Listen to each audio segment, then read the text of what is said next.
Prêt pour un nouvel épisode ? Alors, juste avant, je vous invite à aller faire un tour sur devenirtriathlète.com/commande. Vous pourrez retrouver notre livre sous la direction d'Olivier à 7 mains. On s'est mis autour d'une table pour vous proposer le meilleur pour savoir comment devenir triathlète, comment progresser en triathlon et enfin comment performer en triathlon. Je vous donne rendez-vous à la fin de cet épisode pour quelques derniers conseils. Allez, c'est parti pour devenir triathlète. Salut les sportifs, c'est Armano et vous êtes sur un nouvel épisode du podcast Devenir triathlète. Aujourd'hui, comme d'habitude, mon compère Olivier de Scooter m'accompagne. Salut Olivier. Salut Armano. Cette semaine, nous allons parler pieds. On va regarder un petit peu ce qu'on a sur nos pieds, comment on peut améliorer les sensations et comment surtout on peut courir mieux avec un podologue que nous recevons. Salut Robin Danse. Salut vous deux. Salut tout le monde. Déjà, comment vas-tu ? Puisque aujourd'hui on enregistre de bonne heure. De bonne heure, très bien. Moi j'ai une fille qui a 10 mois, donc de bonne heure, c'est de toute façon de bonne heure tous les jours. Il est déjà à la moitié de la journée, c'est bon. Et moi c'est pas mal là, la fille va à la crèche, ça fait 10 jours qu'on est en quarantaine pour les joies du Covid, donc moi tout va bien là. On sort, on est un peu de liberté, un peu de repos, ça fait du bien. Je te comprends tout à fait. Moi, le petit qui a 15 mois, il a été malade toute la nuit là, donc tu vois, j'ai des petits yeux là. Moi, les joies. Mais j'ai pas beaucoup dormi non plus. Bon, Olivier, tu connais pas encore ça. De toute façon, toi, à 15 ans, t'étais pas encore papa. Ouais, exactement. Ça arrivera un jour.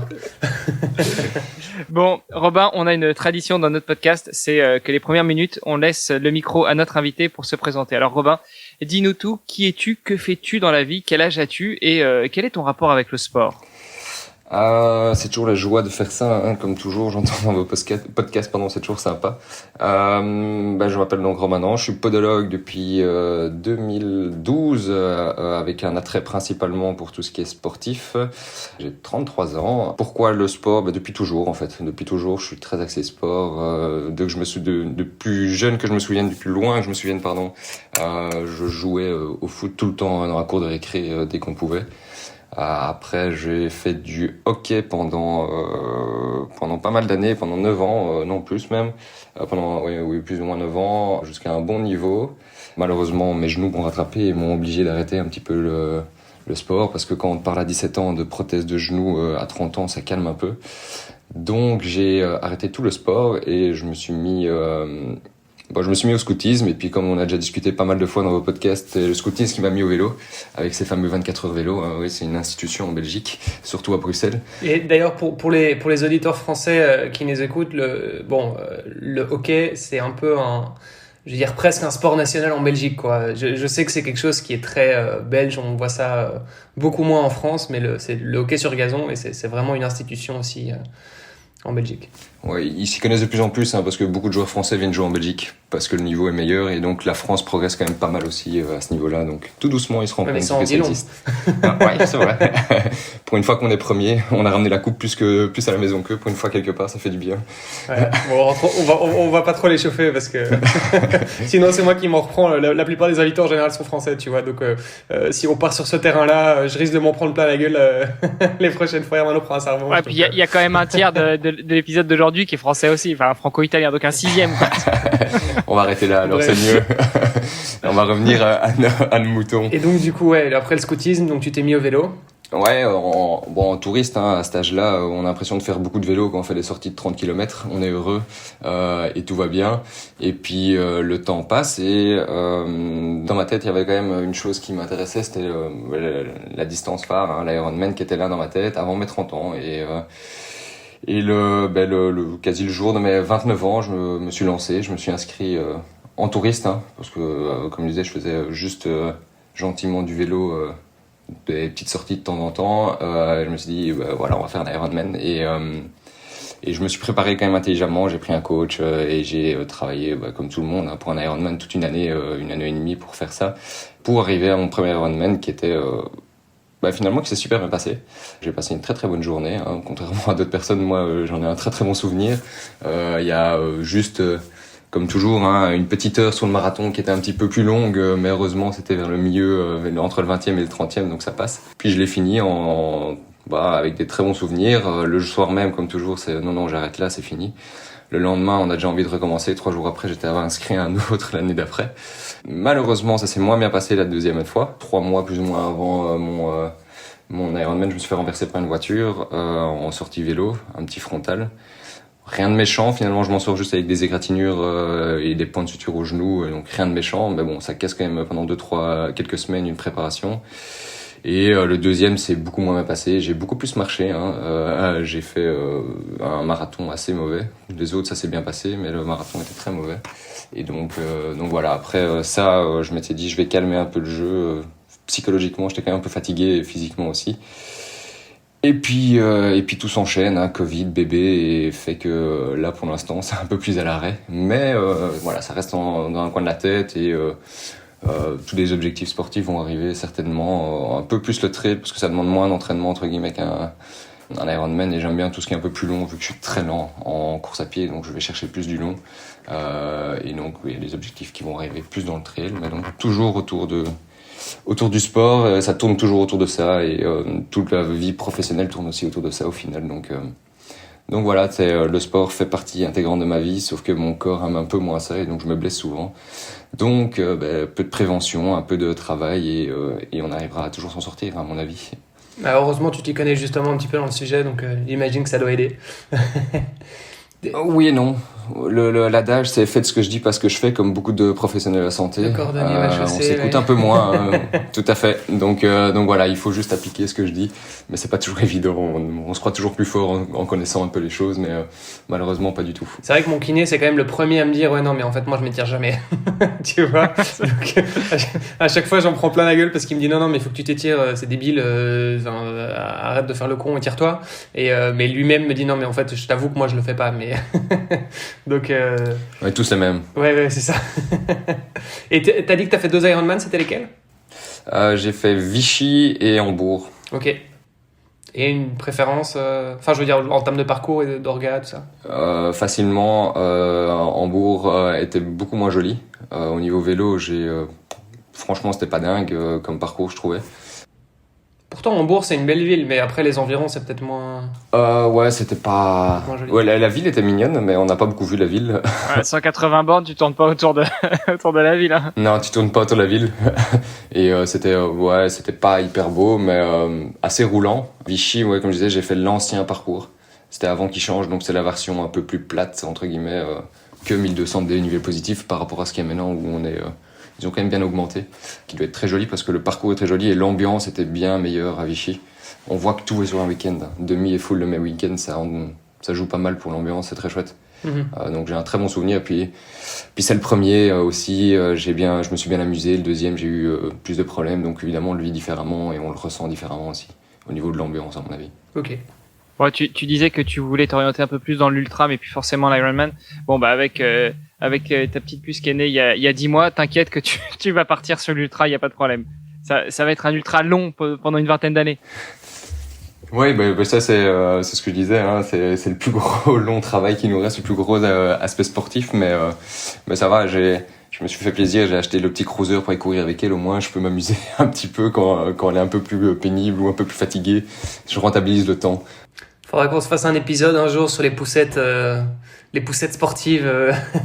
On pourrait y dédier un épisode, je pense. Ouais, c'est clair. Bah, surtout que moi, j'ai eu 4 enfants et pour le 4e, j'ai dit allez, je laisse tomber le cruiser parce que finalement, tu l'achètes et puis tu le sors 2 fois et puis après, tu regardes dans le garage. Je sais pas si tu l'as déjà utilisé plus que ça, mais faudra faire un épisode là-dessus et puis sur les papas runners ou les mamans runners, ça peut être sympa. Ouais, moi j'ai eu la chance de beaucoup l'utiliser quand même. Quand maman terminait ses nuits le matin et que c'était un peu tôt, quitte à être fatigué, je préférais courir. Donc je courais et elle était bien dans son hamac, elle dormait, donc j'ai utilisé quand même pas mal de fois là. Et jusqu'à présent elle aime bien, on verra plus tard, mais pour l'instant elle aime toujours, donc ça fait du bien. Ça rentabilise le temps perdu entre guillemets. C'est clair. Bon alors tu nous as dit podologue. Est-ce que tu peux nous faire une petite explication de ce que c'est que podologue? Je pense que toutes les sportives et tous les sportifs qui nous écoutent savent ce que c'est. Très certainement en ont déjà consulté 1 ou 2 ou 3. Mais rappelle-nous pour les néophytes ce que c'est que podologue. Déjà, comment est-ce qu'on étudie pour être podologue, en tout cas en Belgique? Combien de temps ça dure? Et puis, qu'est-ce que tu fais au quotidien? Comment on arrive en podologie? Pour commencer, personnellement, comme j'ai toujours un attrait dans le sport, personnellement j'ai eu des soucis enfant et j'ai porté des semelles, donc ça m'avait sauvé. Donc j'avais déjà quand même en tête quelque chose qui apportait une plus-value à certaines blessures. J'avais hésité entre kiné et podologie parce que c'est assez proche entre guillemets dans l'approche. C'est du paramédical tous les deux, sauf que j'ai essayé la kiné et c'était pas fait pour moi. Et donc je me suis orienté après vers la podo qui était finalement ce qui me convenait. Excuse-moi, quand tu dis c'était pas fait pour moi, pourquoi c'est quoi pour toi les grosses différences? Enfin, on comprend quelles sont les différences, la kiné et la podologie a priori, mais je veux dire, pour toi, c'était quoi la différence? Personnellement, il y avait une approche de thérapie qui était différente. Moi, j'aime bien cette approche podo où tu vas avoir une partie scientifique, une partie manuelle pour faire les semelles, une partie, c'est assez différent. Et la partie manuelle, je me suis rendu compte que c'est peut-être pas ce qui m'amusait en kiné. Toutes ces manipulations et autres, ouais, j'aime bien le faire en podo sur un pied vite fait parce que c'est chacun son job, donc je le fais parfois quelques manipulations mais pas plus. Mais une thérapie complète en kiné, c'était pas fait pour moi en tout cas à l'époque. Et je me voyais encore moins faire tous les stages qu'il y avait dans tous les services en respi, enfin tout ce qui existe au niveau de la kiné. Ça m'excitait moins personnellement et donc je passais sur la podo à ce moment-là. Bon ouais, c'est très personnel.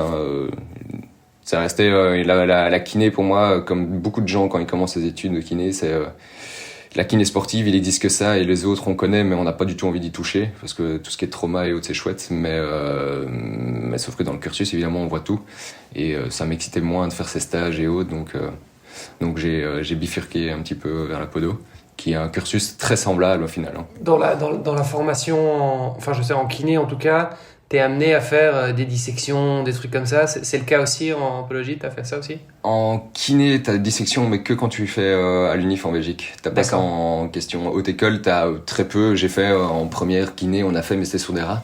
Pourtant, je l'ai pas fait, mais je l'aurais bien fait, parce que c'est... tous ceux qui l'ont fait, on le dit quand même au niveau apprentissage, au niveau compréhension du corps, c'est quand même vachement bien parce que on visualise vachement bien tous les tissus. Quand on te parle d'un muscle, tu vois ce que c'est un muscle. Quand on te parle d'un fascia, tu vois ce que c'est un fascia. On parle de plein de choses et donc ça te permet de vraiment prendre conscience de toutes les parties du corps et de vraiment appréhender de manière beaucoup plus importante, appréhender en tout cas de savoir comprendre ton corps de manière beaucoup plus intéressante. Donc ça n'existe pas beaucoup en formation continue des dissections, donc parce que c'est quand même assez compliqué de se dire on va faire des dissections, mais je pense que ça se présente. J'irai peut-être une fois voir ce que c'est parce que c'est vachement intéressant. Mais t'en as pas en podo chez nous. On s'axe beaucoup moins là-dessus. C'est pas possible déjà. Il y a un gros boom maintenant, mais à l'époque on n'avait pas beaucoup de monde. C'était assez récent comme profession en Belgique en tout cas. Ça faisait une dizaine d'années que ça existait au niveau de la formation, donc c'est pas énorme. Donc voilà, ça a peut-être évolué depuis, mais ça c'est une bonne question. Je sais pas ce qui se passe maintenant, à part que il y a un gros boom et beaucoup de Français viennent en Belgique comme souvent pour les études. Comme pour le hockey, paramédical, médical. Ouais. Ils viennent chercher le bonne chose. Le hockey sur gazon, précisons. Ouais, vous sur gazon, évidemment. C'est pas la même chose, sinon. Qu'est-ce que c'est que la podologie? Parce que podo, pied, ok, mais il faut que tu nous en dises plus. C'est pas uniquement regarder les pieds ou caresser un pied. Non, ça va beaucoup plus loin que ça. Effectivement, la podologie, on n'est pas fétichiste, hein. Et c'est pas la pédicure non plus. Dans la formation, il y a les deux, il faut le savoir. On a la pédicurie qui est médicale en fait, et puis il y a tout ce qui est l'aspect biomécanique, qui est l'aspect qui moi évidemment m'excitait un peu plus. Et là, c'est en fait prendre un individu et essayer de comprendre la pathomécanique des douleurs, c'est-à-dire la façon dont une douleur peut arriver. Prends un cas classique, une tendinite du tendon d'Achille, comment elle arrive? Est-ce qu'il y a une cause qui vient des pieds? Est-ce que cette cause vient du haut du corps? Est-ce que cette cause vient des types de chaussures? Et donc nous, on a tendance à vraiment prendre l'individu, de regarder un petit peu, d'abord un petit peu où il peut avoir des petites douleurs par des palpations un peu classiques, surtout des muscles qui servent à stabiliser tous les membres inférieurs principalement. Puis après, on va prendre des mesures pour savoir quelles sont les amplitudes qu'on peut avoir, quelles sont les déviations qu'il peut y avoir. Et la partie qui va être la plus intéressante, c'est surtout de savoir comment tout ça se met en musique et comment tout ça se met en route dès qu'on va faire un petit peu de dynamique, que ce soit de la marche ou de la course, ou dans certains cas des sports plutôt asymétriques ou atypiques. Il faut essayer de comprendre un peu tout ça. Et c'est comme toujours, avoir des déviations, c'est pas très grave. On peut être dévié et pas chercher la verticalité, le fait d'être parfaitement aligné, ça existe quand même très rarement. Par contre, ce qui est important de savoir, c'est est-ce que le corps digère les déviations? Est-ce que il a besoin d'un peu d'aide temporairement? Est-ce qu'il faut faire des renforcements et autres? Et donc tout ça, c'est ce qu'on va regarder, c'est prendre un individu, regarder un petit peu ses douleurs et essayer de les comprendre et essayer de les traiter par plein de procédés, hein, parce que on associe très souvent podologie et semelles, mais c'est très réducteur. Les semelles sont un outil thérapeutique parmi plein de choses qu'on peut mettre en place pour arriver à trouver des solutions aux problématiques que peuvent avoir chaque patient, chaque personne qui fait principalement du sport, mais c'est pas que. Donc c'est tout un procédé qui est vraiment de l'analyse continue, qui est hyper important, c'est-à-dire au niveau dynamique. Parce qu'on fait souvent, on reviendra peut-être après sur les différences de semelles, mais il faut faire la différence de semelles en Belgique, en tout cas entre l'orthopédie et la podologie, parce qu'il y a un gros micmac. Et l'orthopédie, c'est très statique et la podologie, c'est très dynamique. Et donc, on travaille complètement différemment. Enfin, ça vaut le coup de faire la différence parce que pour des sportifs, ça joue énormément de plutôt partir vers un podologue qui va voir le mouvement et qui va essayer de le comprendre, plutôt que de regarder la statique, parce que la statique, on s'en fiche un petit peu, vu que c'est pas du tout la même chose que quand on bouge. Donc ça, c'est les grosses différences qu'il va y avoir. Et comme je disais, la podologie ou le podologue travaille de manière en général assez globale avec plusieurs personnes. Donc il faut s'entourer d'un kiné, d'un ostéopathe, d'un orthopédiste ou de tout ce qui va un peu autour, parce que c'est une prise en charge globale. C'est rarement juste un conseil de on va chez le podologue, on sort avec des semelles, c'est fini. Il y a plein de choses qui gravitent autour et qui font qu'on arrive à solutionner toutes les pathologies qu'on peut rencontrer. Et donc dans quel cas est-ce qu'il vaut mieux aller chez un orthopédiste par exemple? Ou dans aucun cas, et il faut toujours aller chez le podologue? Le principe, l'orthopédiste, c'est un médecin qui voit principalement tout ce qui est pathologie de version, est-ce que je peux opérer ou pas opérer. Donc c'est dans des cas, dans des traumatismes, dans des pathologies qui sont qui traînent vraiment, où on a essayé pas mal de choses. Après, les orthopédistes vont renvoyer aussi chez des podologues. Donc ça arrive de plus en plus et on commence à comprendre l'utilité de la podologie. Mais entre un ortho et un médecin du sport, l'ortho va être parfois un peu plus réducteur et un peu plus aller directement à une opération. Le médecin du sport va peut-être ouvrir ça un peu plus. Maintenant, c'est toujours... ça dépend de la pathologie, ça dépend des problématiques et puis du médecin, du professionnel de la santé chez qui on va, qui est plus ou moins ouvert, ça dépend. J'aurais tendance à dire pour tout ce qui est blessure tendineuse, musculaire et tout ce qui s'ensuit, on va plus aller chez un médecin du sport qui va avoir cet aspect un peu plus... dynamique, et tout le reste j'irais peut-être plus chez un ortho qui va avoir tout ce qui, dès que ça merdouille un peu plus, l'orthopédiste va quand même être un peu plus calé au niveau insertion, au niveau fracture, au niveau tout ce qu'on veut, déviation qui peut être vraiment compliqué et qu'il faut parfois opérer pour solutionner en tout cas. Oui, parce que quand on parle d'un ortho, c'est un chirurgien orthopédiste, ouais. Systématiquement. Toujours. C'est ça. Donc lui, c'est son métier, quoi. Son métier, c'est de faire de la chirurgie, donc forcément, ils ont peut-être un petit peu plus tendance à pousser vers ça. Ouais, c'est ça. Eux, c'est opérer et trouver des solutions, et donc ils renvoient chez plein de gens aussi. Mais leur business, si on veut, c'est pas le mot. C'est toujours dur de parler de business dans la santé, mais c'est opérer, c'est remettre des articulations en état, c'est remettre des muscles qui sont détachés. Enfin, il y a plein de choses. C'est diminuer l'épaisseur d'un muscle. Donc, ouais, c'est un peu leur façon de travailler. C'est vraiment ce point de vue-là, en tout cas. Ok. Et tu parlais de médecin du sport. Tu fais donc la distinction entre le podologue et le médecin du sport? Oui, on n'est pas médecin. Donc oui, il y a une grosse distinction à faire parce que... Le médecin est généraliste. Et puis c'est pas le même diplôme aussi, tout simplement. Non, c'est pas le même diplôme, mais un médecin généraliste va avoir un aspect très global sur tout ce qui est patho. On est malade, on a un rhume, on a n'importe quoi, ou plus grave, ça fonctionne très bien. Après, ils sont pas toujours tous à fait calés dans tout ce qui est problématique sportive, et donc dans tout ce qui est musculaire et articulaire et tout ce qu'on veut. Et donc là, le médecin sportif, lui, va avoir cette formation qui permet d'avoir cette ouverture là-dessus. Donc c'est la différence qu'il faut faire entre médecin du sport, orthopédiste, ça c'est la version encore différente, c'est la partie chirurgicale.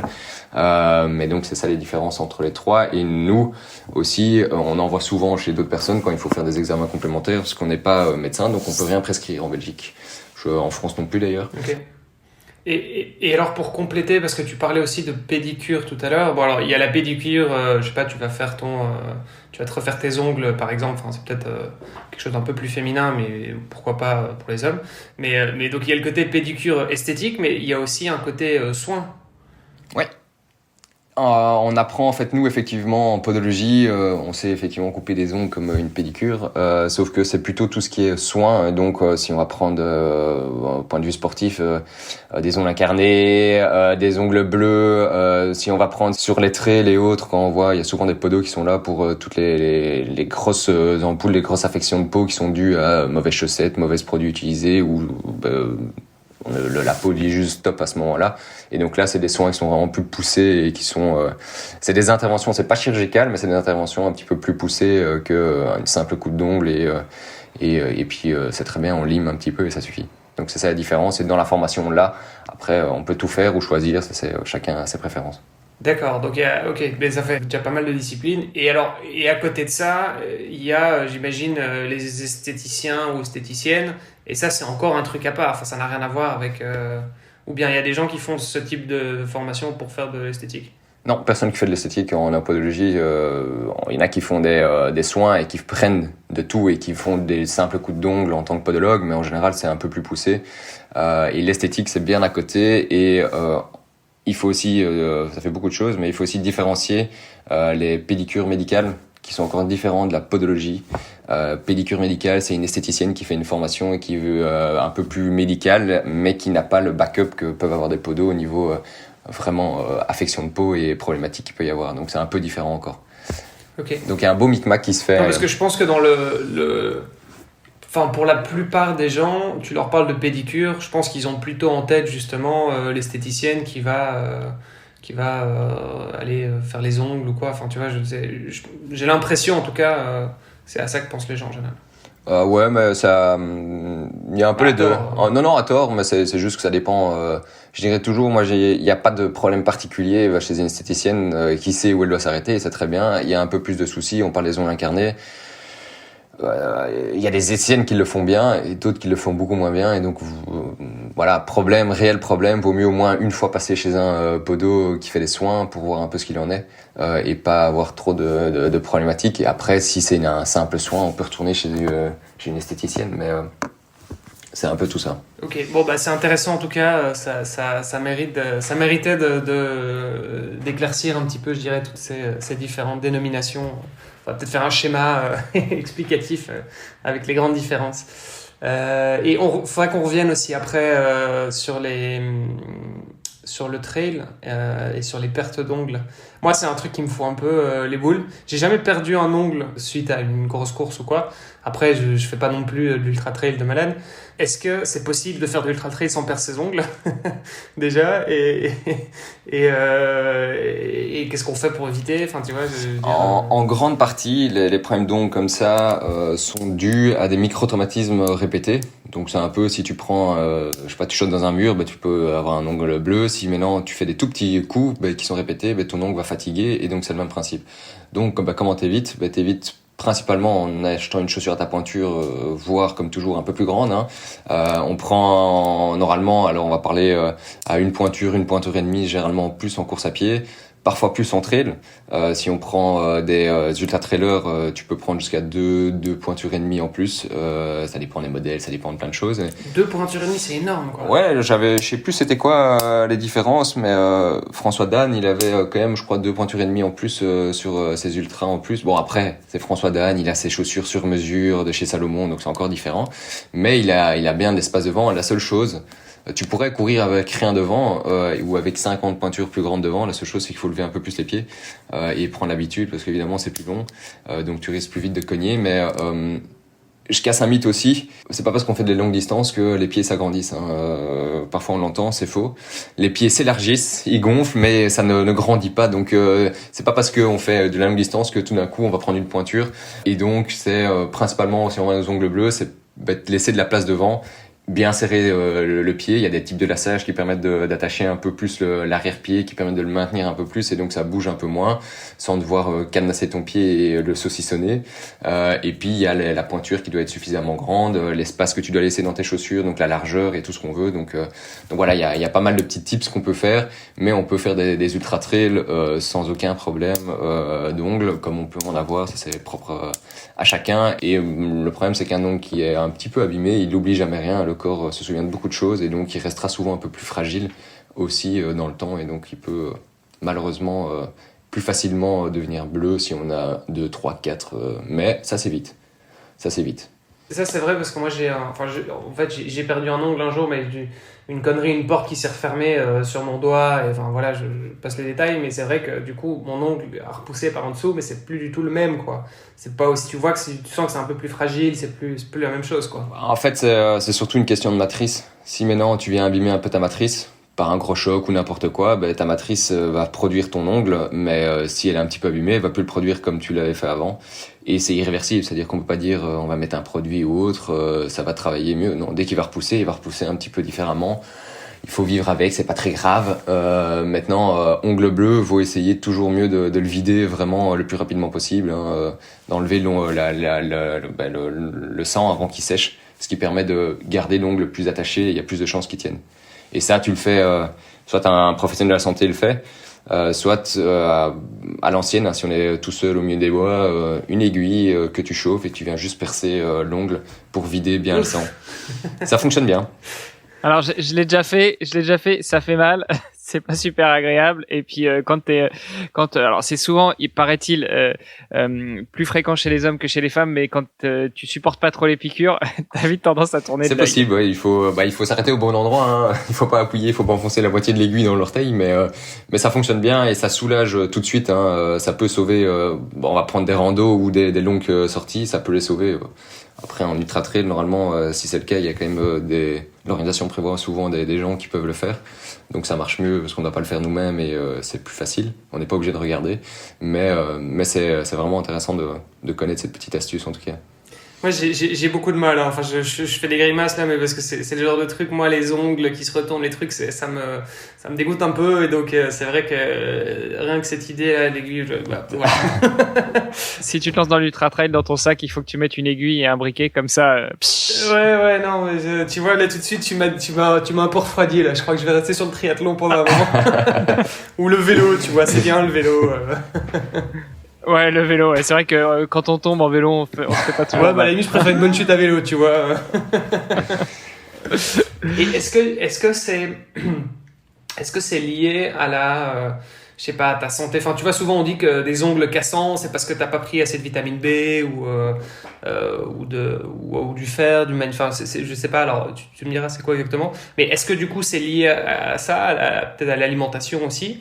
Tu peux avoir des ongles qui potentiellement sont plus faibles à cause de ça? Tu peux toujours, hein, c'est comme tout. Hein, si t'as des carences dans n'importe quoi, tes muscles vont être plus faibles, ta santé va être plus faible, et donc tes ongles, ça fait partie de ton corps, c'est exactement la même chose. Mais c'est comme toujours, c'est plus cassant, mais si t'as pas de traumatisme et t'as pas de choses qui viennent les embêter, tu vas pas avoir tes ongles bleus, tu vas pas avoir de problème à ce moment-là. Donc non, mais enfin, je veux dire, si t'as des carences potentiellement, tu risques d'avoir des ongles bleus sur un ultra trail plus facilement, ou pas? Non, non, pas spécialement. Ouais, peut-être légèrement, mais c'est pas ce qui crée la problématique. C'est sûr, s'il est plus mou, et tu peux plus vite l'embêter, mais c'est pas une valeur sûre, quoi. Je voulais pas dire de bêtises, mais du coup, les ongles cassants, c'est à cause de quoi principalement? Je dirais de souvenir le calcium. Hein. Ah, c'est le calcium, ok. Bon, j'ai dit n'importe quoi. Ouais, buvez du lait. Je voudrais revenir un petit peu sur la podologie parce que, notamment la podologie sportive, tu l'as dit, vous essayez d'analyser un petit peu les pathologies, enfin les déséquilibres qui pourraient poser problème justement, parce que tu l'as rappelé aussi, c'est pas parce qu'on a un déséquilibre que on va marcher de travers ou on va se casser en deux, ou peut-être même qu'à la limite, c'est pas grave, notre corps s'est habitué comme ça, mais la difficulté, notamment dans la podologie sportive, c'est que finalement, vous allez devoir analyser ça non seulement en statique, mais aussi en mouvement. Et en mouvement, ça va être en marchant, en courant, en lancement, en courant moins doucement et en courant plus vite. Donc, ça rajoute un petit peu de difficulté dans votre métier? Oui, de difficulté, oui et non, parce que c'est ça qui fait aussi le piment des choses. Mais c'est vrai qu'on est basé vraiment, la statique, on la regarde parce que c'est intéressant de savoir les petites déviations qu'il va y avoir et les prendre en compte pour l'analyse. Mais ça reste quand même la dynamique. Sans dynamique, un podologue qui ne fait pas d'analyse dynamique, a priori, ne s'appelle pas un podologue parce que tout est basé là-dessus.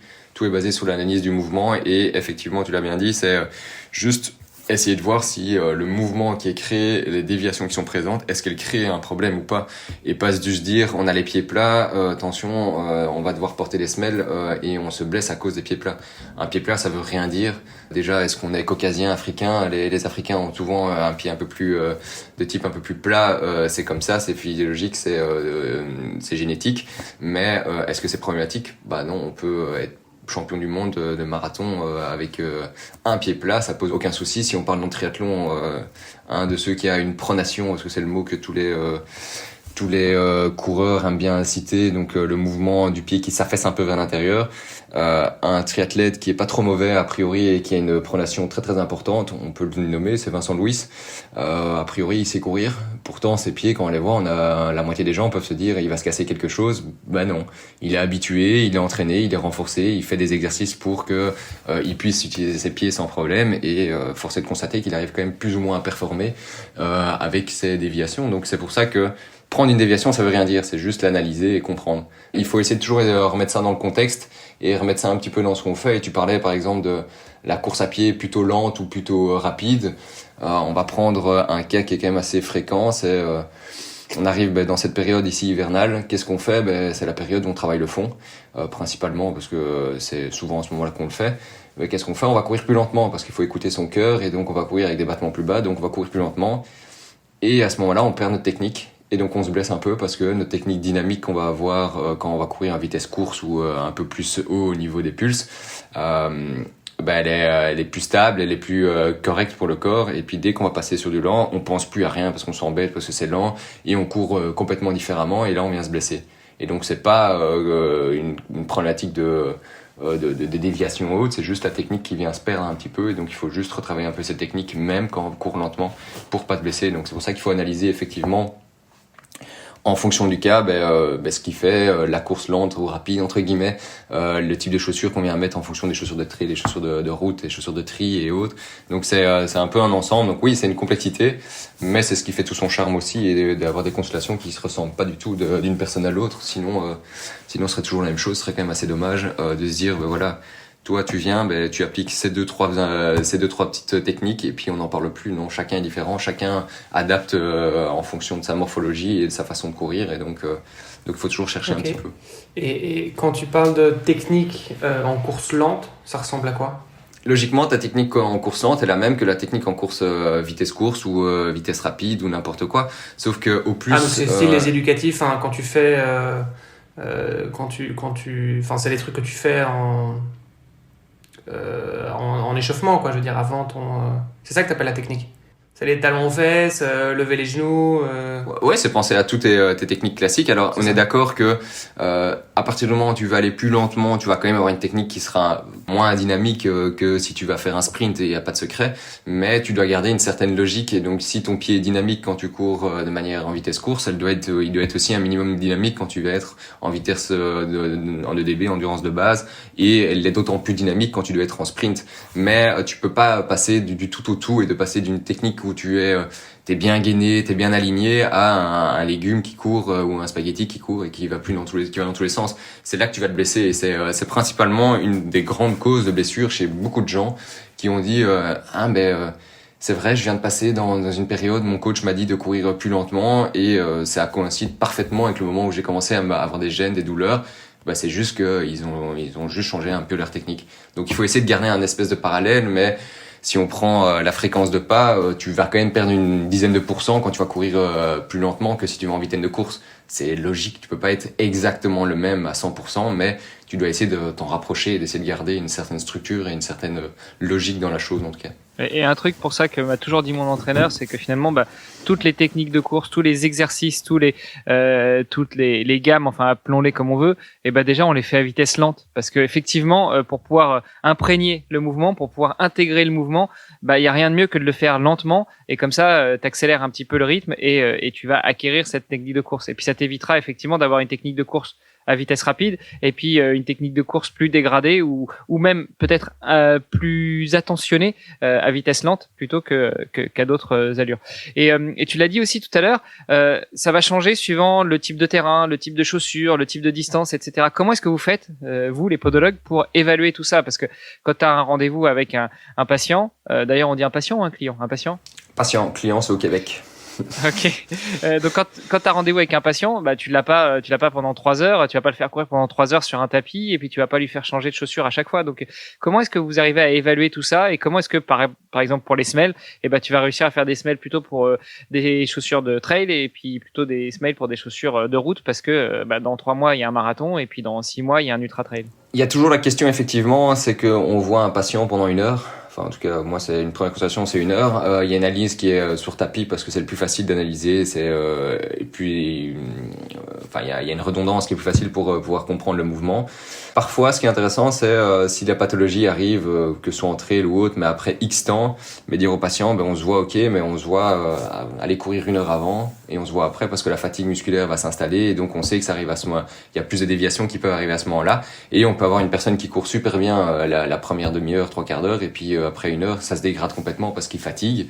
Et donc, dans certains cas, on essaye de revoir le patient si on ne l'a pas dit avant, juste après une course pour le comprendre. Mais c'est toujours de l'extrapolation. On n'a pas le choix. On est obligé de regarder un petit peu comment il court pour l'instant, au tenté où on le voit, et essayer de voir les déviations, voir si ça peut créer des soucis et par rapport à cette douleur qu'il peut avoir, la localisation, on arrive à plus ou moins extrapoler vraiment vers où il va et la position qu'il peut y avoir et la fatigue musculaire qui peut s'installer. Donc ça c'est tout un jeu. Alors on n'est pas toujours à 100% de justesse parce qu'effectivement si il a des douleurs juste en descente en trail, c'est différent que si c'est sur du bitume, sur du plat plus ou moins. Mais quand c'est des cas particuliers, on va prendre le trail en descente. C'est souvent pas un problème de pose de pied, mais on va pas faire des semelles juste pour une descente. C'est vraiment sur l'ensemble, c'est la fatigue qui peut s'installer avant, et c'est plus une technique alors qu'il faut adapter dans la descente. On va prendre le cas d'une descente, tu prends, essayer peut-être courir avec des bâtons pour ralentir un petit peu, pour essayer d'amortir un peu les chocs. Si on n'en courait pas avec, puis après il y a tout ce qui est choix de chaussures, mais c'est des cas particuliers. La course à pied, c'est la course à pied. Après, le trail, il a des contraintes. Ouais, puis pour les descentes, t'en as beaucoup par exemple qui ont une foulée médio-pied ou avant-pied et puis en descente qui vont talonner, et ce qui fait que sur de l'ultra trail tu tapes une descente, tu descends 1000 mètres sur 12 bornes, 12 bornes à talonner alors que t'as l'habitude d'être avant-pied ou médio-pied, c'est pas pareil quoi. Non, c'est un peu différent évidemment, mais alors là, il faut le remettre dans le contexte et essayer de trouver des solutions par rapport au contexte. Mais on ne sait pas faire une semelle pour la montée, une pour le milieu quand c'est du plat et une pour la descente, c'est impossible. Ah, mais ce serait pas mal ça, Olivier. Tu peux noter ça dans les produits à développer sur Oana. T'appuies sur un bouton, t'as un type de semelle qui sort au fur et à mesure du type de terrain. Ce serait pas mal, mais ça serait vraiment compliqué. Si tu y arrives, tu m'appelles. Je peux peut-être mettre des billes dedans dès le départ, mais ça risque d'être compliqué. Mais c'est vrai que c'est toujours une question on se base sur la version la plus courante qui est la course à pied sur du plat. Après, on va choisir en fonction et ça peut arriver, c'est pas encore arrivé souvent, mais dans certains cas, on peut, si c'est vraiment galère, on peut tester des moments en terrain, mais c'est quand même assez compliqué à mettre en place d'aller courir si c'est vraiment une pathologie de trail. Moi, en général, comme je peux pas le faire personnellement en cabinet, ça m'arrive parfois d'envoyer ça chez un kiné qui court spécialisé en course à pied ou un personal trainer qui est vraiment basé là-dedans et qui fait l'analyse en terrain lui. Et puis après, on voit un peu ce qui se passe pour voir s'il y a un lien ou par rapport à ce qui a été dit ou pas. Mais personnellement, c'est vrai qu'en podo, c'est compliqué d'aller tester sur terrain réellement. Ça serait bien, mais ça demande beaucoup de temps et beaucoup d'organisation pour faire ça. Entre deux patients, c'est un peu compliqué. Donc ça se met moins bien, mais on se base vraiment sur ce qu'on voit en cabinet et on essaye de comprendre par rapport à la patho, à la douleur et autres, s'il y a un lien déjà comme ça et les déviations, est-ce que sur du long terme ça peut créer des douleurs ou pas. Alors, tu l'as dit, tu te bases sur un instant T et puis tu essayes parfois d'adapter avec des semelles, mais on peut pas avoir des semelles qui s'adaptent à tout. Par contre, tu l'as dit aussi, les semelles, c'est un des outils que vous utilisez, les podologues, pour résoudre les problèmes, les pathologies que rencontrent vos patients. Qu'est-ce que tu as comme autre éventail de solutions dans ta besace pour pouvoir justement aider un ultra-trailer qui va te dire, bah ouais, j'ai mal, je sais pas, après 10 heures de course, je commence vraiment à avoir mal, et puis alors là, les descentes, c'est horrible. Alors évidemment, il y a pas mal de techniques de course, mais quels sont les autres outils que vous avez à disposition? Nous, en podo, on va se baser plus, comme tu dis, c'est la technique de course qui joue beaucoup, revoir au niveau musculaire aussi, parce que on parle d'ultra trail, on sait que je sais pas le pourcentage, mais la très grande majorité des abandons sur trail, c'est des par blessures musculaires en général, une fatigue musculaire, une déchirure, à côté des chutes qui sont autre chose à ce niveau-là, mais et donc c'est vraiment voir au niveau musculaire et tester si maintenant c'est vraiment une galère après un certain temps. Il faut voir la force du muscle, et c'est souvent un petit déficit musculaire qu'il faut retravailler à ce moment-là. On le dira jamais assez, mais la préparation physique fait partie de tout sport, et on y pense souvent pas beaucoup, ou en tout cas on espère ne pas trop devoir y penser. Non, on y pense, mais on le fait pas. On le fait pas, mais effectivement, mais c'est en tout cas quand on va chercher des efforts de longue distance, c'est plus que primordial de travailler ça, parce que c'est la résistance à l'effort, et là il y a que du renforcement musculaire qui permet de le faire. Après, c'est principalement basé sur ça, sur du long, parce que après 10 heures, on en parle, c'est technique de course et renforcement musculaire, à trouver des adaptations, trouver des façons d'essayer d'éviter la problématique qu'il peut y avoir, comme je dis, l'utilisation de bâtons, l'utilisation d'une autre technique de descente pour essayer de minimiser l'attaque talon si c'est dû à ça. Essayer de ralentir un peu plus sur la descente si dans certains cas ça trinque un petit peu plus musculairement, et c'est toujours des groupes musculaires qui travaillent évidemment différemment, et donc il faut les travailler différemment aussi, et que ce soit la chaîne antérieure, la chaîne postérieure, les quadris en descente vont travailler 2 fois plus que quand on va être en montée, ça va être différent. Donc c'est un peu cibler les douleurs qu'il peut y avoir, et c'est là que la prise en charge va être l'intelligence de savoir où tu t'arrêtes et où tu dois renvoyer quelqu'un chez un confrère qui fait autre chose, comme je dis, la préparation physique, des kinés. C'est trouver le juste milieu et pas croire que t'as la science infuse et que tu sais tout faire et que tu peux faire solutionner tout avec des semelles, parce que ce serait trop beau. Il y a quand même encore un autre élément aussi que t'as pas cité, c'est le choix de la chaussure. Parce que et je pense que là on ouvre aussi un peu la boîte de Pandore, exactement, parce qu'il y a plein de choses à dire à ce niveau-là. Mais c'est que moi, la première fois où je suis allé chez un podologue, c'était pas parce que j'étais blessé, enfin j'allais très bien, c'était vraiment par curiosité, et je me suis dit, bah tiens, en fait, il y a des trucs optimisés au niveau de la nutrition, il y a des trucs optimisés au niveau de la récupération, du sommeil, de la préparation physique générale, il y a probablement des trucs aussi optimisés au niveau des chaussures. Moi, ma première paire de chaussures que j'ai achetées, je les ai achetées parce que je les trouvais belles, tu vois. Je me disais, ah tiens, elles sont chouettes, elles ont de la gueule, allez, ça ira bien, tu vois, elles sont stylées. Mais bon, après j'ai compris. Et ceci dit, j'avais fait quand même un plutôt bon achat. J'étais très content de ces chaussures-là, donc ça s'est bien passé. Mais j'ai pas du tout pris en compte les aspects, je sais pas, de performance, de minimalisme, etc. de la chaussure. C'était vraiment parce qu'elle était jolie. Et donc la première fois que je suis allé voir un podo, c'était pour ça, quoi. C'était pour voir, bah tiens, qu'est-ce que je peux aller optimiser. Et on a fait une analyse de foulée, donc sur un tapis, il m'a fait courir pieds nus avec mes chaussures de route, avec mes chaussures de trail, et puis en fonction de ça, il m'a dit, bah, en fait, voilà, toi, il faut que tu ailles sur quelque chose d'un peu plus minimaliste, parce que tu as tendance à plus protéger ta foulée quand tu es pieds nus, et donc du coup, essayer de te diriger vers ça, ce sera mieux pour toi, etc. Je sais que toi, Robin, t'as un avis qui est peut-être un petit peu plus nuancé vis-à-vis du minimalisme. Dis-nous tout. Les chaussures, c'est effectivement je pense qu'il y a une très très grande majorité de problématiques en course à pied qui viennent du choix de chaussures qui est pas spécialement adapté, et on arrive à régler des problèmes juste en changeant de chaussure, indépendamment de la technique, indépendamment de semelle et tout ce qu'on veut. C'est juste une chaussure qui n'était pas adaptée. Comment on peut gérer tout ça? Le principe du minimalisme, c'est comme toujours, c'est très bien, mais c'est très bien pour une certaine population. Tout le monde ne peut pas courir sur la pointe de pied. Alors oui, on peut le faire quand on a pieds nus, parce que essayer de courir sur le talon, ça va faire mal, donc on peut le faire. Après, courir des kilomètres sur la pointe de pied et à pieds nus, tout le monde ne sait pas le faire. il faut moi je me base surtout sur l'analyse un peu des chaînes musculaires et des préférences motrices qu'on va avoir. Donc on va tous avoir des préférences à utiliser, on a tous les mêmes muscles, il y en a qui ont la chance d'en avoir un ou deux en plus ou un ou deux en moins. Le principe c'est que soit on va utiliser principalement tout ce qui est chaîne antérieure, donc c'est toute la chaîne qui est devant, qui permet d'éviter de basculer un peu à l'arrière, en tout cas via la pesanteur, soit toute la chaîne qui est à l'arrière du corps et qui évite de basculer en avant. Et en fonction de celle qu'on préfère utiliser, on va avoir une technique qui va être plus, on va sortir les noms, terrien ou plus aérien. Donc il va plus être avec une petite attaque talon ou une attaque sur la pointe de pied.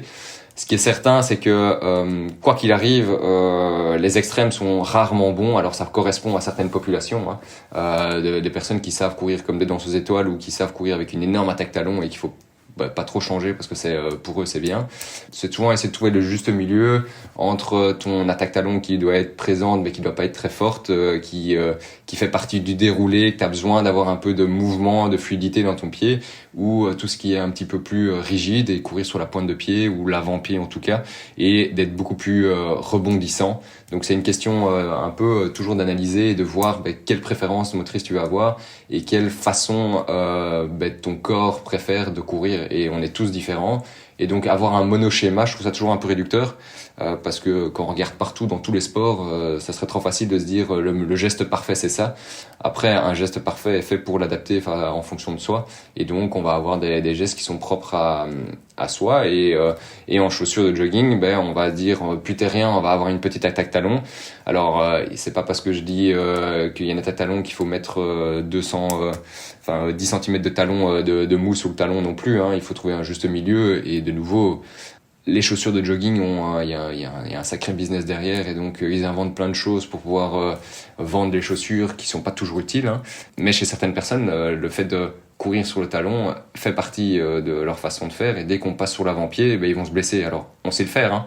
On sait courir un peu sur l'avant-pied, un sprint, tout le monde court sur l'avant-pied, mais sur du moyennement long ou du long, le fait de venir courir sur la talon n'est pas toujours délétère comme on peut le voir. Et on a aussi une image un peu tronquée de la course à pied et des chaussures, parce que ça fait quelques années qu'on nous parle de courir un petit peu sur l'avant-pied, et surtout dans toutes les représentations de coureurs qu'on va avoir un peu partout, c'est souvent des coureurs qui sont assez légers, qui sont un peu en hauteur, qui courent sur la pointe de pied. Évidemment qu'on a dans notre tête que c'est cette façon qui est bien de courir, plutôt que quand on va courir avec un talon, une personne qui va être un peu plus basse sous les appuis, avec un centre de masse qui bouge un peu moins, qui oscille un peu moins. On va se dire ça c'est pâteau, c'est pas comme ça qu'on va courir vite. Et pourtant on a a priori aucune différence au niveau performance de courir avec une attaque talon ou sur la pointe de pied. Donc c'est juste trouver le juste milieu et savoir qui court d'une façon ou d'une autre. Et puis si on va chercher dans les détails, il y a plein de choses qu'on peut voir, hein. Il y a des personnes qui préfèrent avoir des chaussures plutôt serrées, proches du pied, d'autres plus larges, sans avoir un pied qui flotte, hein. Mais ça joue aussi pas mal, parce que on peut avoir des personnes qui ont changé de chaussures et qui restent par exemple sur les chaussures minimalistes ou des chaussures, on va appeler ça maximalisme comme ils sortent comme nom, mais qui vont jouer avec une largeur plus ou moins importante. Et si c'est pas notre préférence, tout d'un coup on va avoir des douleurs qui peuvent être à droite à gauche, juste parce que on a le sentiment d'être trop comprimé ou pas assez, et le corps est un peu perturbé et il vient avoir des impressions différentes, et donc il y a quand même quelques tensions musculaires qui peuvent arriver bêtement par ça. Donc oui, le choix de chaussures a un rôle hyper important, et c'est tous les petits tests qui nous permettent de voir lequel est le mieux pour qui. Et si on est encore sur une chaussure minimaliste, en général, à part quand on est bien, minimaliste ou autre, hein, quand on est bien habitué, qu'on fasse un sprint ou qu'on fasse un Ironman, un marathon, on choisit pas les mêmes chaussures en général, parce que la fatigue musculaire n'est pas la même non plus. C'est pas les mêmes propriétés, c'est pas les mêmes objectifs, et un pied, si on fait un 10 en chaussures très minimalistes, et qu'on veut faire un marathon, on va peut-être pas utiliser la même, sauf si on veut performer et qu'on a l'habitude et qu'on vise un temps de malade. Mais sinon, il y a quand même une certaine protection qui doit être là, parce que ton corps va se fatiguer un peu plus, et il faut quand même un minimum le protéger par rapport au choc qu'il peut avoir au départ pendant la course. Finalement, dans l'absolu, on va toujours s'habituer. Enfin, je veux dire, le corps humain, il est quand même assez incroyable à ce niveau-là. C'est que ton corps va toujours s'habituer à ce que tu portes. À partir du moment où tu le fais de manière progressive, tu vas t'habituer à des chaussures, qu'elles soient minimalistes ou maximalistes. Enfin, tu vas adapter ta foulée, tu vas adapter. Enfin, il y a plein de choses que tu vas adapter dans ta manière de courir, qui vont faire que tu vas les adopter d'une certaine manière. Moi, je pense que depuis que je suis justement, à chaque fois que j'achète une paire de chaussures, j'essaie d'aller 10% de plus minimaliste parce que j'ai vraiment changé ma foulée grâce à ça.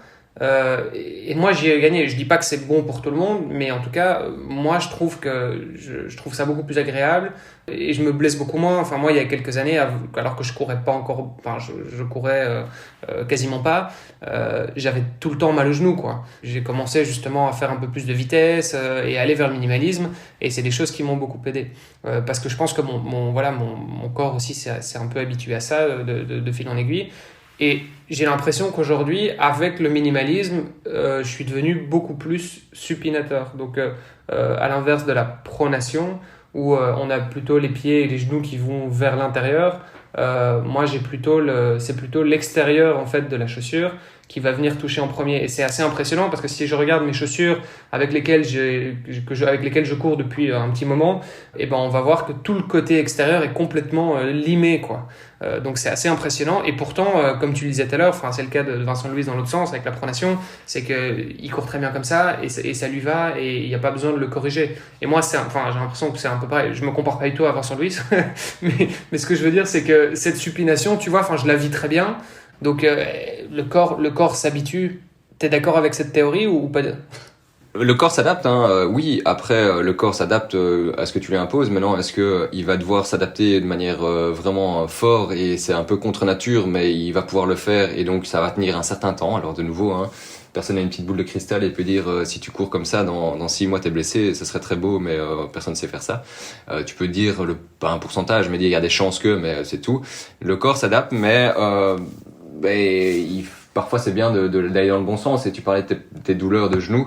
De nouveau, en fonction de la localisation de ta pathologie et ta douleur, on peut donner des conseils de course qui sont différents. Si on va aller dans le minimalisme, on va quand même limiter toutes les pathologies, donc courir plus sur le médio-pied, avant-pied, toutes les pathologies qui se trouvent au-dessus de la cheville, du mollet. Donc tout ce qui est genou, dos et hanche est moins utilisé, moins traumatisé. Par contre, quand tu as une tendinite du tendon d'Achille, tu vas jamais aller courir sur la pointe de pied parce que là tu vas te bousiller le tendon d'Achille. Et donc le but, c'est à ce moment-là de repartir un peu plus avec une attaque talon. Alors est-ce que c'est temporaire, est-ce que c'est continu? Ça dépend un petit peu de chacun et du temps que ça dure, de l'inflammation, des chaussures, il y a tout l'historique et tout ce qu'on veut, mais c'est tout ce que je disais, c'est tout le package qu'il faut prendre en compte. C'est d'où tu viens, quels sont tes objectifs, quelles chaussures tu as et qu'est-ce qu'on peut mettre en place pour te soulager. Mais la dynamique que tu vas avoir, tu parlais de te sentir un peu plus performant, elle vient surtout à moins du fait que tu es devenu conscient de ta course. Et donc de nouveau, tu es devenu plus dynamique, ok, sur l'avant-pied, mais tu peux aussi être dynamique sur l'arrière, et tu peux aussi augmenter tes capacités en étant juste une technique plus dynamique en touchant quand même du talon. Donc il y a une chose qui est importante, ça reste la fréquence de pas. Souvent si tu cours avec une fréquence plus basse, vraiment nonchalante, c'est comme 90% des gens qui courent au début, tu jettes ton pied devant, il va toucher le sol, c'est très bien, on sait avancer, c'est instinctif. Ouais, ou les gens qui marchent tout simplement. Quand on marche, en fait, on met d'abord le talon. Et donc du coup ça veut dire qu'au plus t'es dynamique, au plus tu vas vite, au plus tu vas attaquer avec l'avant du pied. Au plus tu es dynamique, tu vas attaquer à l'avant du pied, mais tu peux être assez efficace en touchant du talon. Le talon, on a bien décrit pour l'instant, mais comme je disais, c'est vraiment propre à chacun et ton dynamisme, en tout cas en course, va venir du fait que tu vas être conscient de ce que tu fais. Quand tu es conscient de je veux shotter au goal, si on prend un parallèle au foot, et tu réfléchis à comment shotter et à bien shotter, tu vas shotter mieux et tu vas mieux viser. Si maintenant tu travailles ta course, tu vas mieux courir, que ce soit sur l'avant-pied ou sur le talon, tu vas quand même mieux courir. C'est une façon de travailler. Si tu es conscient du mouvement que tu vas faire, en étant conscient de ce que tu fais, tu vas d'office être meilleur et d'office être plus rapide et plus actif. Et là, on parle en course à pied, triathlon, la clinique, c'est 180 pas par minute, donc 170, 190 pas par minute. C'est vrai que tu dois pas toujours arriver à ces 180 et que parfois augmenter légèrement ça suffit, mais rien qu'en augmentant légèrement en touchant du talon, tu arrives à être beaucoup plus dynamique et avoir une performance qui augmente. Pourtant, tu attaques toujours du talon, ça pose aucun problème et de nouveau, on se compare souvent un petit peu aux pros alors que que tu cours du 20 km/h ou du 10, c'est quand même pas du tout la même chose. Tes foulées sont pas les mêmes, elles sont moins aériennes quoi qu'il arrive. Mais pourtant, quand tu regardes les pros, il y en a quand même beaucoup, même sur marathon, qui vont attaquer du talon. Hein. Donc c'est pas une terre d'attaquer du talon et tu peux le faire. Après, je t'ai pas testé, mais physiquement, tu ressembles plus à celui qui est à l'aise avec de l'avant-pied et tes préférences motrices un petit peu plus aériennes. Donc c'est logique que tu te sentes toi plus à l'aise et que toi ça te parle. Après, de nouveau, c'est ça le problème, c'est en course à pied de manière générale. J'étais au club, j'ai parlé avec un tel, ils m'ont dit j'ai changé ça, c'était merveilleux, donc je l'ai appliqué, je me suis blessé. Oui, non, pourtant ça, ils m'ont tous dit que c'était bien. Donc c'est ça le problème. C'est propre à chacun et c'est toujours d'individuation de mouvement et trouver le juste milieu. Et c'est pour ça qu'au début le minimalisme a été assez décrié, c'est parce que on a dit il faut courir sur l'avant-pied, tout le monde a dit ouais, je fais 20 bornes en courant avec une attaque talon. Demain je vais faire 20 bornes en courant avec une attaque à pointe de pied, les muscles n'ont pas eu le temps de s'adapter. Donc oui, le corps s'adapte, il faut le faire de manière intelligente et de manière progressive, quoi, ouais, mais parfois c'est aussi contre nature de courir que sur la pointe de pied, mais c'est jamais inutile. C'est pas parce qu'on n'a pas l'habitude de taper de courir sur l'avant-pied qu'on doit jamais le faire. C'est intéressant, ça permet de muscler un peu, ça permet de renforcer. Donc oui, il y a des moments où tu peux rentrer ça dans un programme d'entraînement ou de renforcement, mais pas d'office se dire que c'est ta bonne façon de courir parce que tu l'as lu quelque part que c'était vachement bien quoi. Bien sûr, bien sûr. Parce que dans l'absolu, il y a quand même tu sais ce bouquin qui a fait un carton Born to Run. Né pour courir de Christopher McDougall, la clinique du coureur de Blaise Dubois aussi que tu as cité tout à l'heure, qui est passé d'ailleurs sur le podcast, je crois que c'était au mois de juillet, donc pour ceux que ça intéresse, allez réécouter les épisodes, c'était hyper intéressant. Eux ils ont plutôt tendance à dire le corps humain, en fait, finalement la chaussure, elle est apparue assez récemment dans l'histoire de l'humanité, quoi. C'est-à-dire qu'il y a pas si longtemps que ça, nos ancêtres, ils marchaient pieds nus, ils couraient pieds nus tout le temps. Et donc, génétiquement et au niveau du squelette, notre pied, fondamentalement, il a pas énormément changé en quelques siècles. C'est des choses, en général, ça prend un peu des millénaires. Et il y a un peu un mismatch, un gap, si tu veux, entre l'évolution et donc le corps humain et le progrès technologique. Et c'est un peu le cas, par exemple, on cite souvent les dents de sagesse, tu vois. Les dents de sagesse, c'est un truc qui sert à rien. On n'en a plus besoin aujourd'hui. Pourtant, à l'époque, on en avait besoin parce qu'on mangeait de la viande crue, parce que on avait un type de cuisine et d'alimentation qui était très différent. Et donc aujourd'hui, il y a des trucs un peu au niveau de notre corps, on se dit, en fait, ça, c'est des trucs dont on n'a plus besoin. Est-ce que la basket, tu vois, la chaussure, mais en général, eux, c'est un petit peu leur théorie, hein, c'est de dire, cette chaussure, en fait, c'est un progrès technologique, c'est très bien, mais en attendant, notre corps, il n'est pas forcément encore habitué à la chaussure, et donc, du coup, c'est bien de courir pieds nus, et ils prennent comme exemple des tribus indigènes, les Tarahumara au Mexique, notamment, mais aussi en Afrique, il y en a beaucoup aussi, et c'est vrai que tu regardes les Kenyans, il y en a beaucoup, eux, ils courent avec des baskets Nike parce que Nike va les sponsoriser, mais je veux dire, sinon, de base, t'en as énormément qui ont fait même des marathons pieds nus, qui ont fait des cartons comme ça, qui ont gagné des marathons pieds nus en Europe, et à l'époque, c'était un truc de dingue, les gens comprenaient pas, et donc il y a ce côté-là aussi. Est-ce que c'est vraiment un phénomène de mode, ou bien est-ce que pour toi, il y a quand même, il y a un fond de réalité? C'est quoi ton avis par rapport à tout ça? Ouais, il doit y avoir un fond de réalité. Maintenant, on compare aussi des choses qu'on ne sait pas totalement comparer. On ne sait pas comment ça se passait il y a des millénaires. Est-ce qu'il y en a qui souffraient de leurs jambes? Est-ce qu'ils souffraient de quelque chose? On n'en sait rien. Donc oui, il y a un projet de technologie. C'est comme toujours, il y a des dérives. Je pense que ça correspond à pas mal de gens. Après, il y a eu une dérive aussi quand on était, nous, notre génération, en tout cas un peu plus jeune, c'est... avant qu'il marche, on lui met des chaussures bien rigides, on protège bien le pied, ça le bloque bien, c'est génial, comme ça va super bien se passer. Finalement, on s'est rendu compte que c'est plutôt l'inverse. Quand on est petit, c'est sûr qu'il faut laisser son pied le plus possible à l'air, marcher à pieds nus, que la propriétion se passe, que les muscles se développent. Donc, je pense qu'il y a une grande partie qui est vraie. Après, c'est comme toujours, on est aussi dans la réalité du moment. Il y a des chaussures qui sont plus ou moins grosses, plus ou moins épaisses, avec des éléments qui protègent ou pas. Mais c'est quelque chose qu'on peut pas se passer.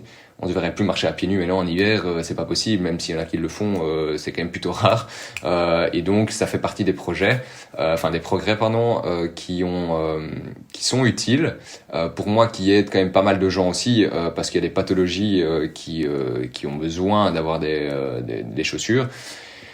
Maintenant, c'est un peu compliqué parce que sur papier, c'est toujours très beau. Maintenant, il faudrait voir en réalité. Si maintenant, on prend une population qui marche à pieds nus depuis toujours, voilà la différence. Tu parles de tes indigènes et autres.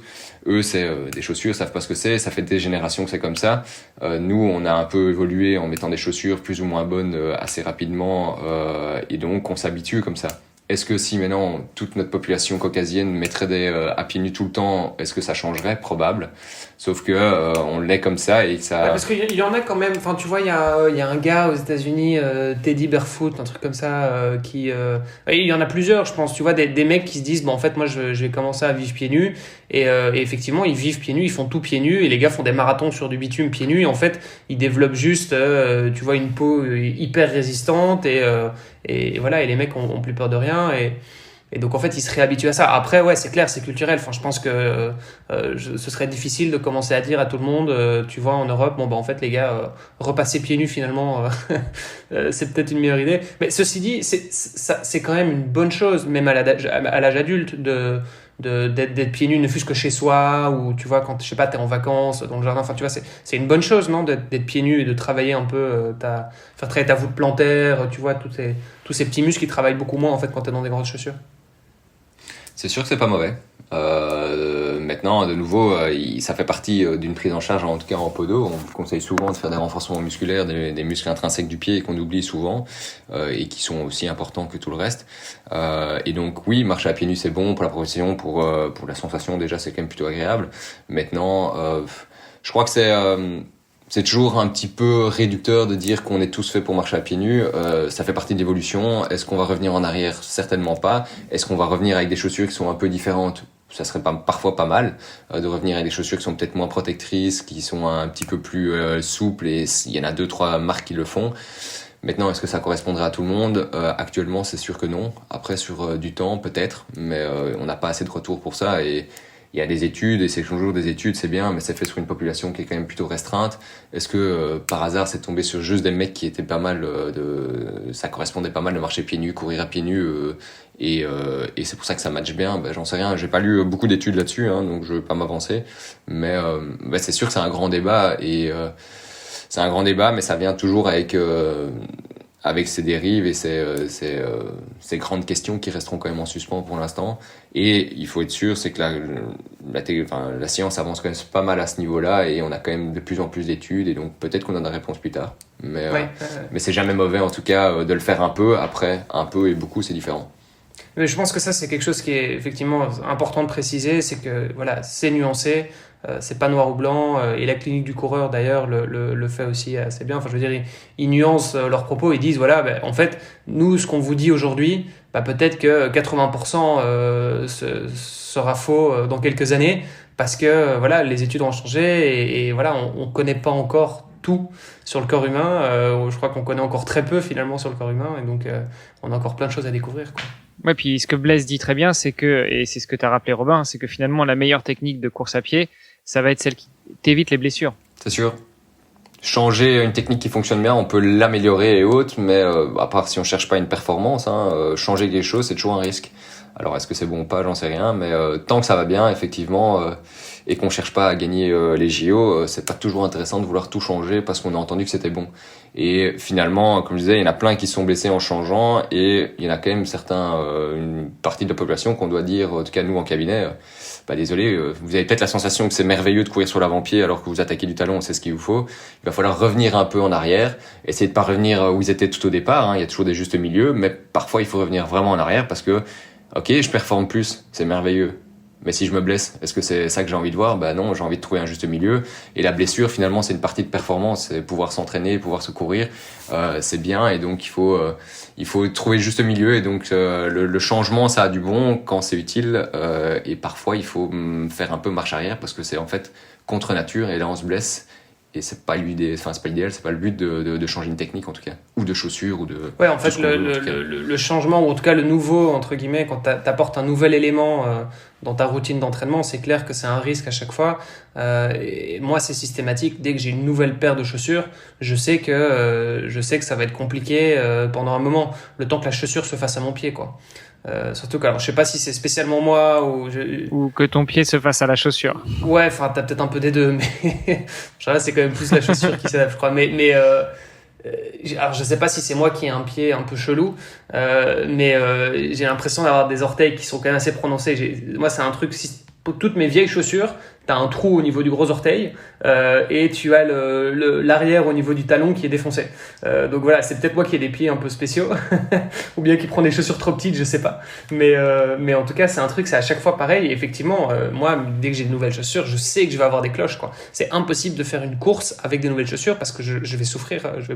Il faut vraiment que je les habitue un petit peu. Et souvent aussi, on a tendance à dire qu'une paire de chaussures, c'est à peu près 500 km de course.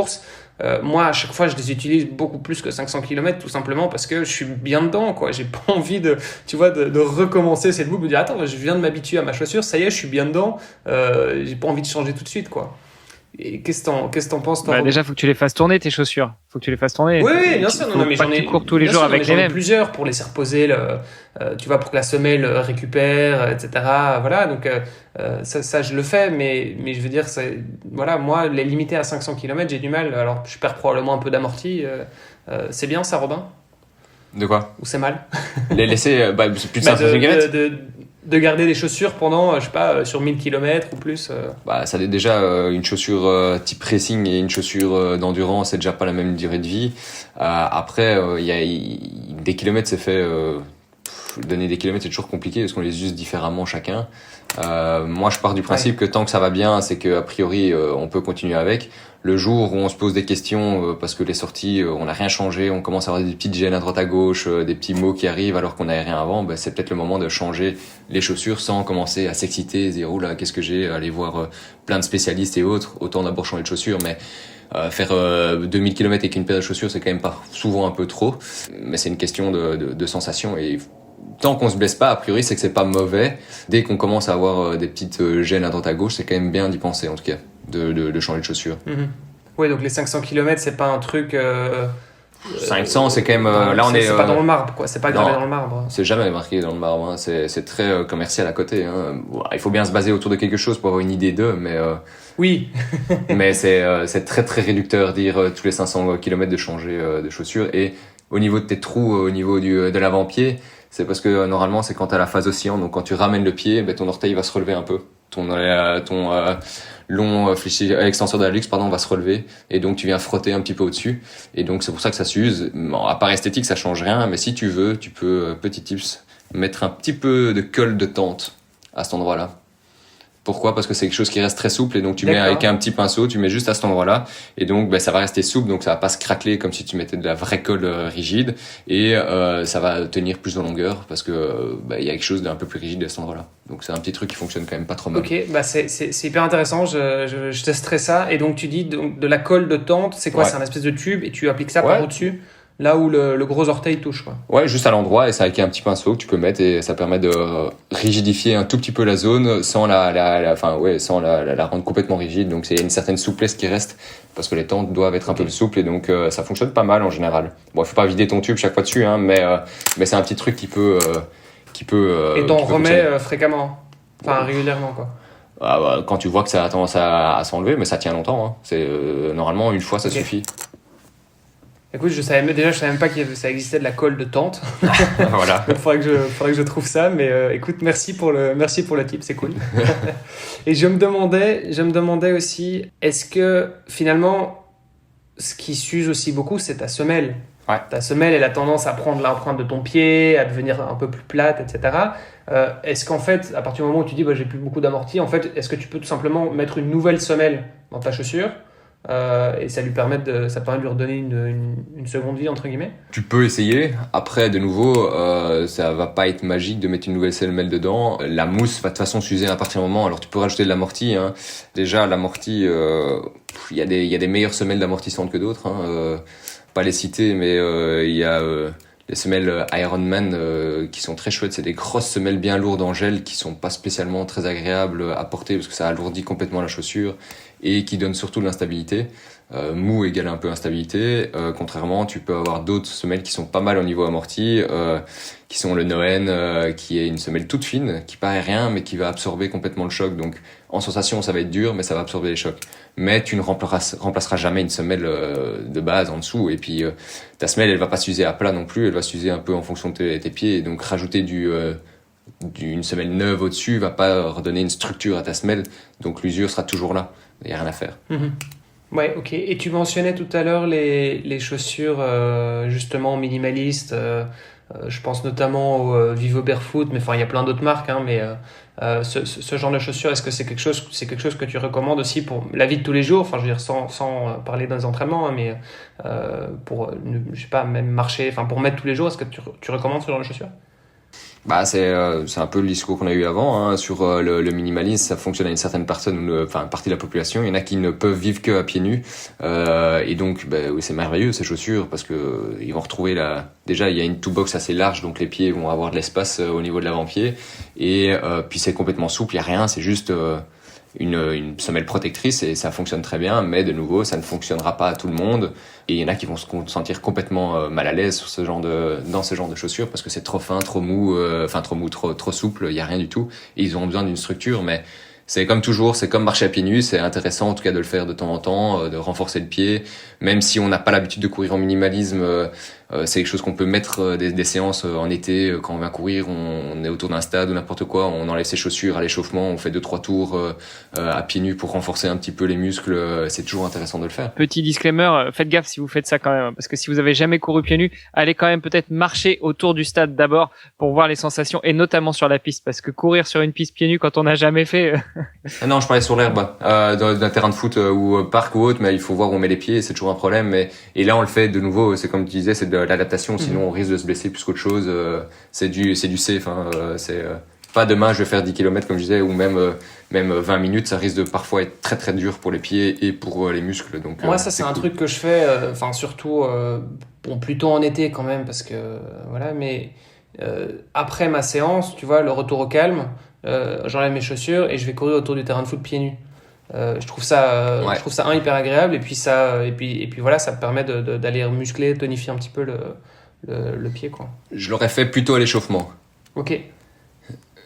Simplement en fin de séance tu peux être crevé musculairement parce que t'as tapé un peu dedans et tu risques de te blesser à de nouveau. Si tu fais 2 minutes c'est pas très grave, mais c'est plus intéressant de le faire quand t'es encore complètement tonique et qu'il y a aucune notion de fatigue musculaire qui s'est installée. Ok, c'est à choisir, intéressant. c'est mieux de le faire avant qu'après. C'est intéressant. Après, c'est vrai qu'il y a le côté, tu sais, quand t'as l'herbe qui est un petit peu fraîche comme ça, alors que t'as couru dans les chaussures, il y a un côté agréable de le faire après, mais je prends le point.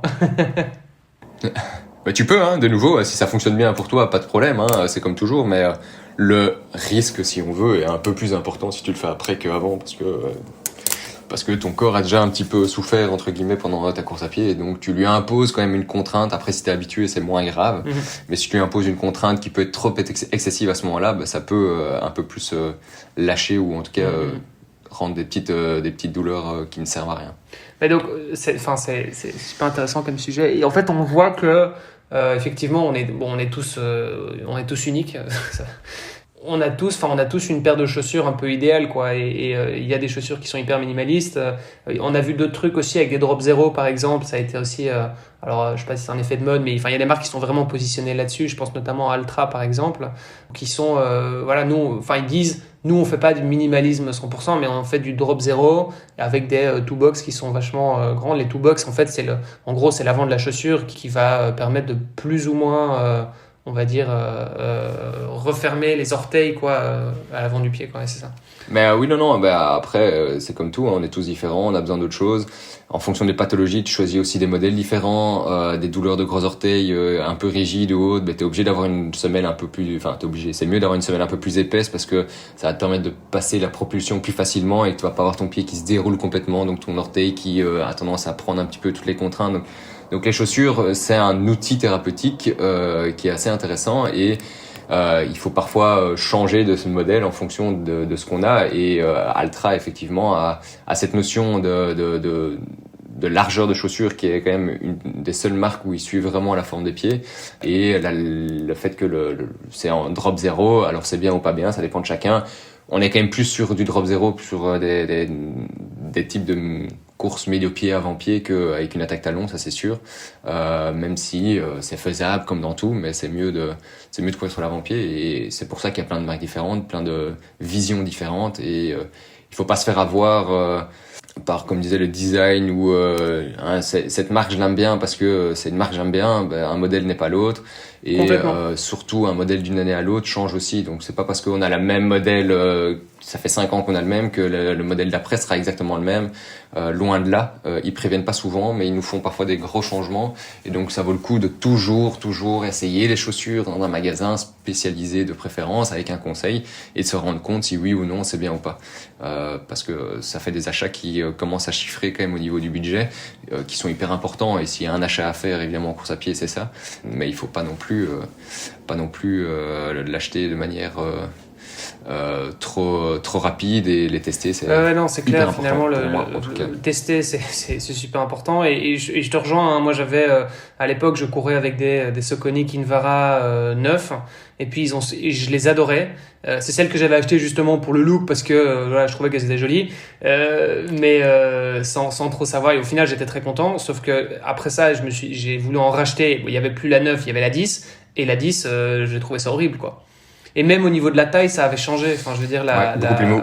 J'avais l'impression que la pointure, ils avaient changé le guide des tailles. Enfin voilà, c'était pas forcément une bonne expérience. Et donc du coup, depuis, j'achète plus de Kinvara quoi.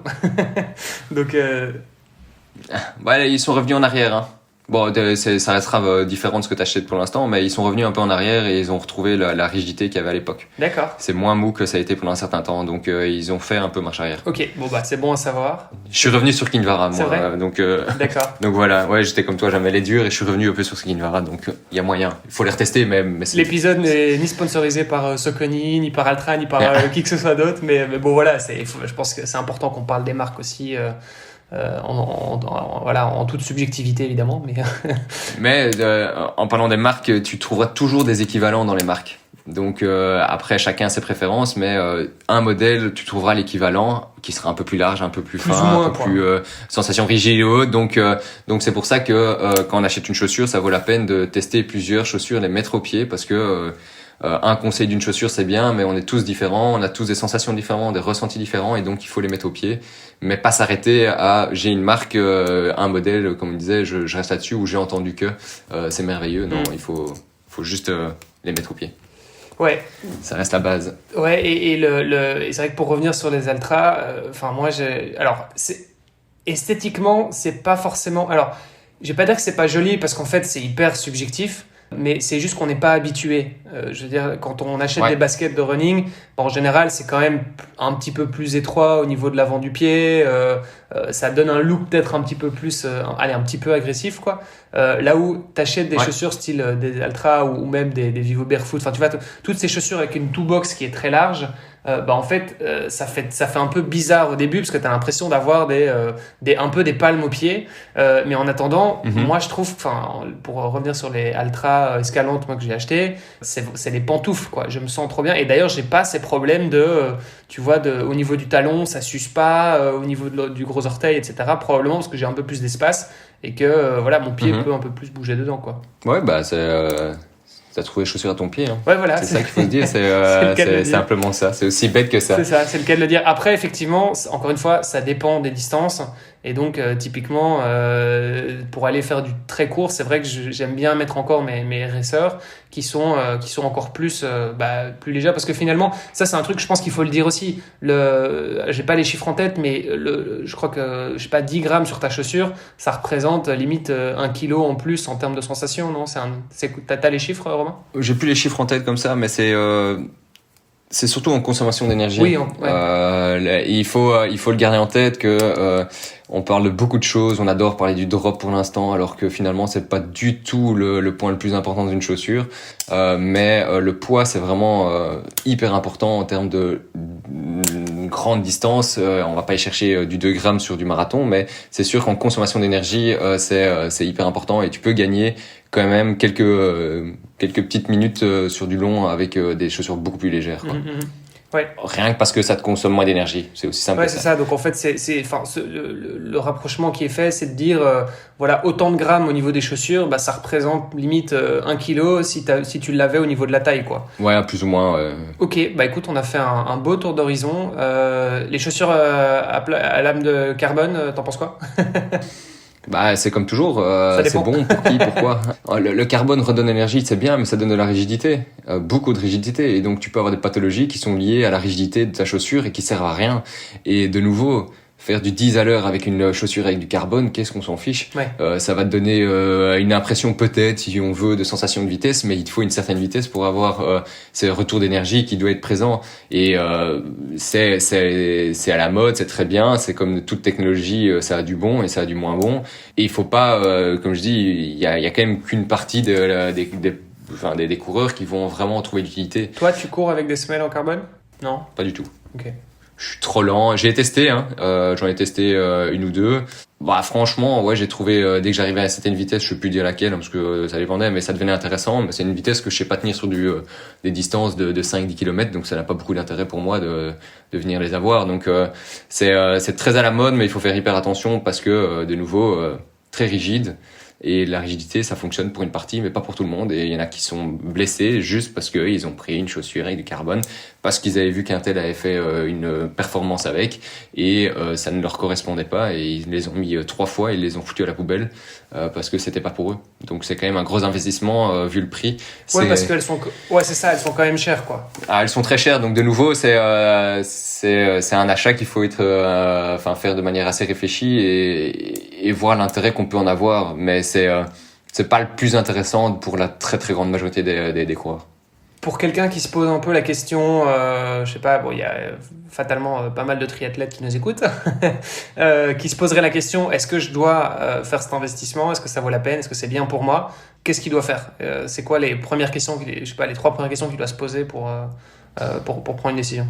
La question, on peut se poser la question, c'est est-ce que j'en ai une utilité.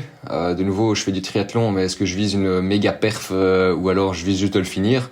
A priori, voilà, on se dit que c'est un triathlète qui, ok, d'accord. Non, mais je suis d'accord avec ça toi. joue. Mettons que voilà, c'est un triathlète qui a quand même envie d'améliorer un petit peu son chrono parce que c'est quand même le cas de beaucoup de gens. Ouais, premièrement, alors tu vas chercher quel type de foulée il va avoir. Avoir une attaque talon avec du carbone, tu vas quand même perdre une grande partie. Après, souvent le carbone est que sur la moitié antérieure de la chaussure, donc si tu viens vraiment dérouler, tu vas avoir une action qui est quand même assez tardive et c'est pas le plus intéressant.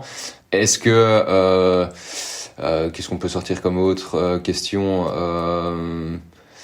Ouais, ça dépend de la mobilité qu'on va avoir dans le pied aussi. Si c'est complètement souple et qu'on préfère avoir une chaussure souple, ben ça sert à rien d'aller chercher une chaussure rigide qui va pas être très agréable et que tu peux trouver de nouveau juste en légèreté. Tu vas trouver ton bonheur dans d'autres chaussures qui seront plus dynamiques.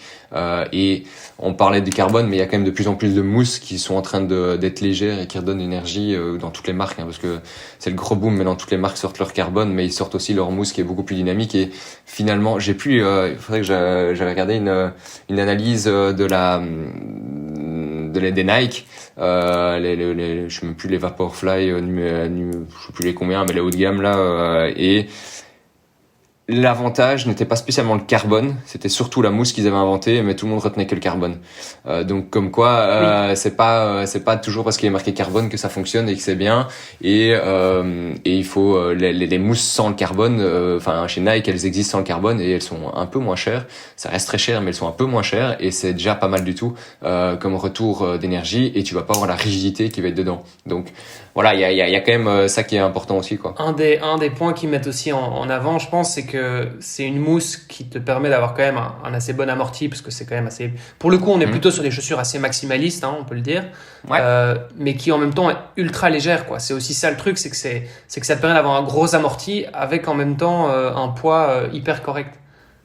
Ouais, mais c'est l'avantage de ces chaussures plus que le carbone. Après, de nouveau, certainement que les pros ils vous envoient un intérêt différent que nous, mais c'est la légèreté, le retour d'énergie et l'amorti. Et donc sur du long, ça va quand même te préserver un minimum tes structures et tu vas pas te dire après 5 km quand c'est sur marathon, purée, ça tape, j'ai mal partout, je vais avoir du mal à terminer. Donc c'est ça l'avantage de ce genre de chaussures par rapport à d'autres. Après. On parlait de Nike, mais finalement on se rend compte que Nike a été les premiers à le faire, mais que quand on voit les derniers résultats, il y a quand même pas que Nike qui sort. Il y a Adidas qui vient ressortir. Il y a quand on regarde en triathlon, il y a quand même Hoka qui fait un gros boom aussi. Après c'est du sponsoring évidemment qui fait qu'on en voit plus en triathlon qu'en course à pied de manière générale, mais toutes les marques le font. Et finalement, si on parlait de chaussures carbone, moi une des marques qui je trouvais était le plus passe-partout au niveau chaussures avec carbone, c'était Hoka, qui avait quand même une chaussure, pour même une personne qui a taille de talon, on va quand même en avoir un peu plus d'intérêt que les Nike où c'est très réducteur. Il faut vraiment courir sur l'avant-pied, très dynamique et autres. On peut avoir une chaussure un peu plus polyvalente chez Hoka qui permet de profiter un peu du carbone sans être extrémiste sur la pointe de pied, entre guillemets. Mais voilà, je suis pas pro-carbone, je suis pro-carbone dans certains cas. Moi, j'utilise le carbone plus que dans la performance, dans certains cas de pathologie sur l'avant-pied où on a besoin d'avoir cette rigidité sur l'avant-pied, et pour ça le carbone est magnifique, parce que c'est un des seuls matériaux qui existent actuellement pour rigidifier cet avant-pied, de manière très intéressante en tout cas. Ok. Et pour revenir peut-être aussi sur un des inconvénients, c'est vrai que c'est une mousse qui aussi, dans la plupart, alors je sais pas si c'est le cas de tous les modèles, toutes les marques, mais souvent c'est une mousse qui s'use beaucoup plus vite. Donc c'est des chaussures qui coûtent cher et qui ont une durée de vie bien moindre, quoi. Il y a beaucoup de gens aussi d'ailleurs qui utilisent ces chaussures plutôt pour la performance, c'est-à-dire qui vont l'utiliser en course et qui vont éviter d'utiliser en entraînement. Ce qui finalement est peut-être pas la meilleure idée non plus, j'imagine. Il faut quand même s'utiliser un petit peu, hein. Vous avez déjà discuté quelques fois. Le plus important, c'est de tester. C'est comme tout. Et donc oui, il faut le faire à l'entraînement. Il faut courir avec un minimum, les mettre au moins sur piste pour quand on fait ces séances de piste. Mais ça reste effectivement un achat très cher pour une durée de vie quand même très restreinte. D'où le fait que moi je ne les conseille pas très rapidement ces chaussures que dans des cas de performance vraiment avec des personnes qui ont le niveau de courir avec ce genre de chaussures et l'intérêt de courir avec ce genre de chaussures, parce que on peut déjà très bien performer avec des chaussures un petit peu moins légères et qui tiennent un tout petit peu plus longtemps parce que les mousses sont un peu plus durables dans le temps. Il y avait un point que je voulais encore aborder parce qu'on a énormément parlé de course à pied, on a énormément parlé de trail aussi, même si c'est plutôt un podcast de triathlon. Et alors justement, dans le triathlon, la natation, les chaussures, ok, on va éviter, quoique ça peut être pas mal d'avoir des pieds palmés parfois. Mais en Super League, plonger avec ces chaussures, c'est arrivé. Mais sinon, il y a quand même la partie vélo. Est-ce que tu travailles aussi sur certains déséquilibres que tu peux rencontrer sur des cyclistes ou sur des triathlètes qui veulent améliorer leur partie vélo. Est-ce qu'on peut mettre des semelles spécifiques en vélo? Parce que on a aussi beaucoup parlé dernièrement des lames de carbone dans les chaussures de course à pied, mais à la base, les chaussures de vélo, c'est quand même aussi, en tout cas la majorité, du carbone. Donc, est-ce qu'il y a des choses à faire là-dessus aussi? Et au final, est-ce qu'on peut travailler sa technique de pédalage comme on travaille sa technique de course à pied pour améliorer et éviter les bobos? Bien sûr, elle est tout aussi importante de travailler sa technique et cette position et tout ce qu'on veut. Il y a la position générale qu'on y pense dans beaucoup de cas et de plus en plus avec des bike fitting à ce niveau-là, et c'est vachement intéressant. Vous avez déjà eu Marc qui était venu en podcast. C'est pas pour rien qu'on a ouvert un centre ensemble, parce qu'on voulait un aspect global de prise en charge des triathlètes. On peut travailler avec la position, ça c'est ce que Marc fait, et chacun son job de nouveau. Après, au niveau de l'appui, le seul appui qu'on va avoir, mis à part la selle, ça va quand même, le guidon un peu, mais c'est surtout les pédales. Et donc là, l'orientation des cales est importante. La chaussure, alors on parle du carbone, mais de nouveau, le carbone c'est bien dans certains cas. Dans d'autres cas, il va falloir diminuer le carbone parce que c'est trop rigide et donc il faut changer de chaussure pour certains appuis, parce que ça donne pas de degré de mouvement possible, et donc ça arrive arrive de mettre des personnes sur des chaussures qui sont plus carbone finalement parce que c'est trop rigide pour eux. Et au niveau des semelles, on travaille aussi avec des semelles pour répartir un peu les pressions, pour essayer de limiter l'appui qu'il va y avoir au niveau de la plante de pied parce que c'est le seul appui qu'on va avoir. On peut rajouter dans certaines pathologies des petits éléments qui permettent de décharger cet avant-pied, dans le cas de décharge qu'on peut avoir sur l'avant-pied, des cas de brûlure qu'on peut avoir sur l'avant-pied. C'est souvent un hyper appui au niveau de cet avant-pied. Et donc oui, les semelles ont un rôle aussi important, tant au niveau du confort que parfois au niveau de la performance, même si faut quand même se le dire, au niveau performance, c'est pas du tout la première chose qu'on doit faire, à part si on est professionnel cycliste au niveau de faire des semelles pour ça. Mais oui, il y a un intérêt qui est vachement présent et j'en vois de plus en plus via le centre évidemment, mais avec des pathologies qu'on vient traiter avec des éléments qu'on peut mettre finalement parfois aussi dans les semelles de vélo, des petits éléments qu'on peut placer pour modifier l'appui, pour se décharger un petit peu, ou dans certains cas des semelles beaucoup plus complètes où on vient décharger certaines zones vraiment de manière plus importante et corriger un peu cette position du pied.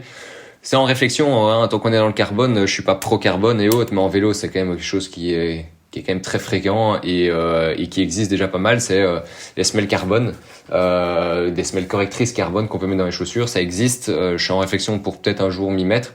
Après, de nouveau, c'est quand même très cher pour s'adresser à une population plutôt restreinte parce que c'est pas le premier budget qu'on fait dans le vélo. Il y a déjà bien assez d'autres postes qu'on investit et qu'on sait très bien s'en sortir avec des semelles qui sont légères. De nouveau, il faut qu'elles soient légères et fines dans une chaussure de vélo parce qu'il faut pas prendre trop de place et pour pas que ça alourdisse, ça n'a aucun intérêt. Donc j'en fais de plus en plus et il y a un intérêt après. À part dans certaines pathologies de brûlure vraiment présentes sur l'avant-pied, je dirais que c'est un second temps après un bike fitting. Et là, justement, comment tu fais ton analyse? Parce qu'on voit bien, un podologue, on y va. En général, vous avez des tapis, donc on court sur tapis. Mais pour le cas d'une analyse pour un cycliste ou un triathlète qui rencontre des problèmes sur le vélo, comment tu fais ton analyse? Tu l'envoies chez Marc pour faire du bike fitting? En général, je l'envoie chez Marc pour le bike fitting et tout dépend de la pathologie, comme je disais. Si c'est vraiment une pathologie d'avant-pied, là, il y a un rôle très rapide qu'on peut faire avec des éléments qu'on peut placer dans ou sur les semelles qui existent dans les chaussures, et qu'il y a quand même pas mal de gens qui ont déjà fait un bike fitting et que ça merde encore, et donc là, on va voir un petit peu.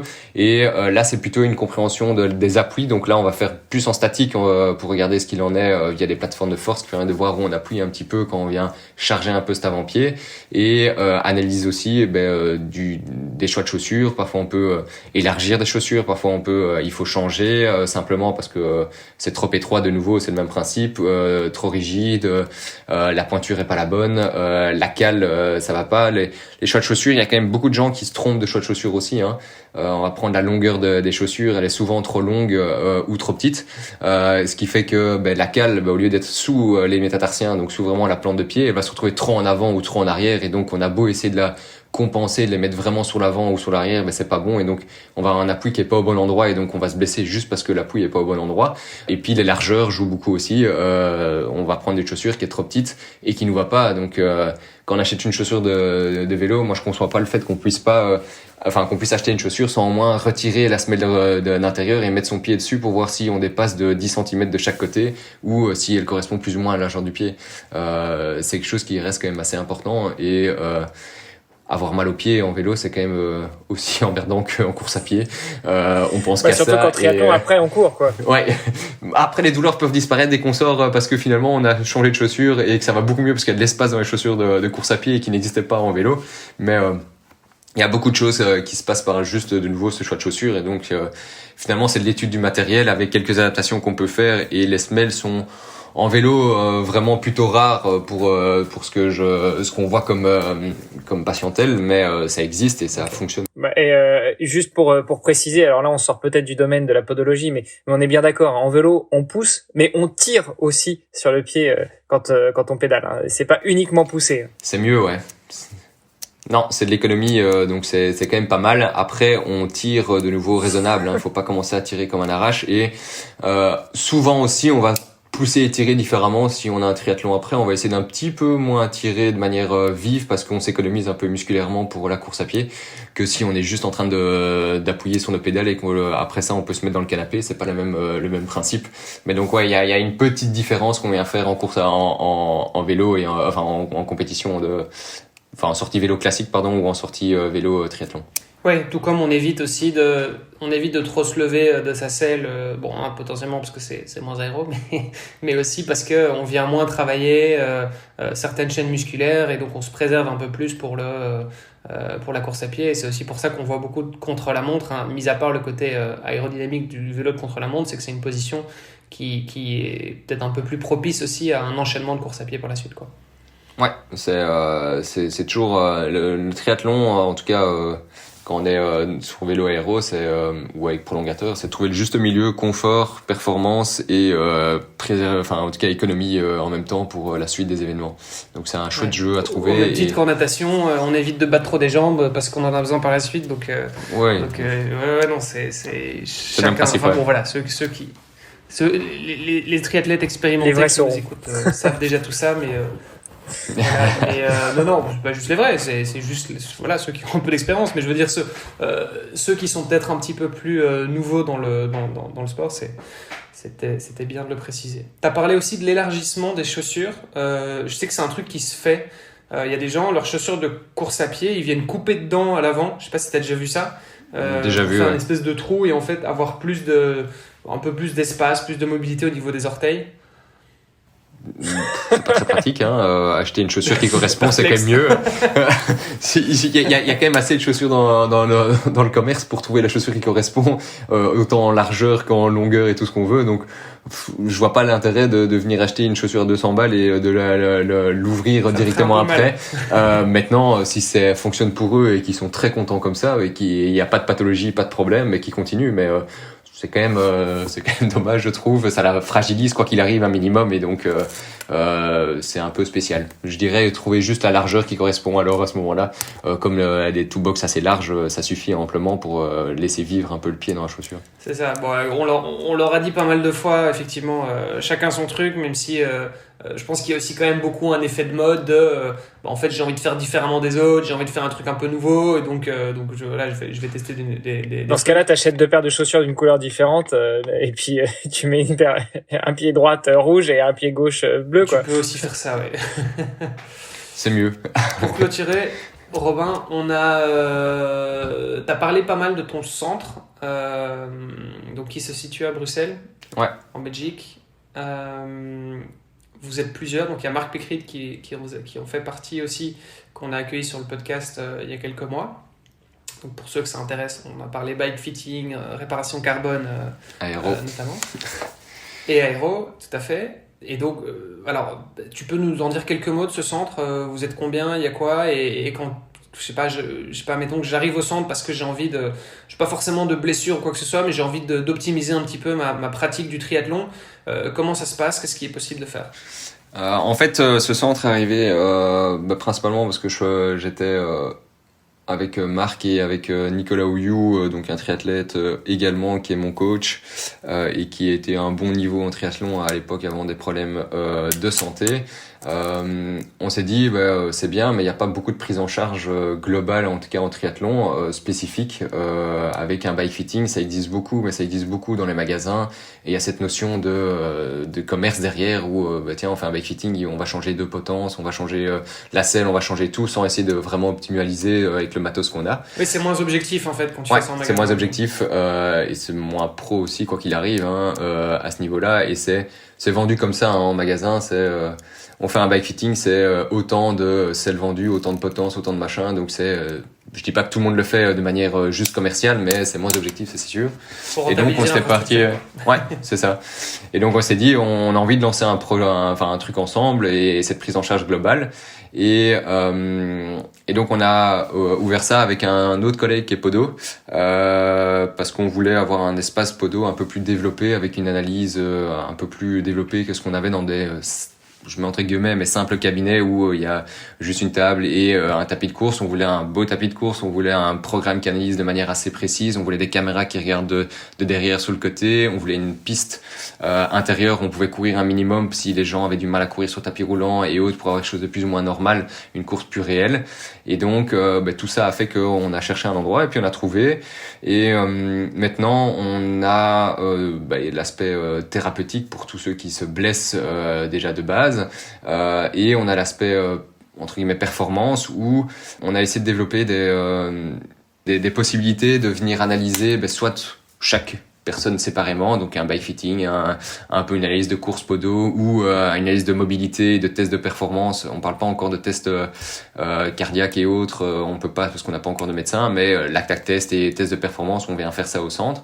Et donc soit on fait séparément, soit on fait des packages aussi qui permettent de venir et de se dire je viens chez vous et je passe de l'un à l'autre. Et finalement, en une matinée, j'ai un test de course et un test au niveau de la chaussure et tout ce qu'il faut.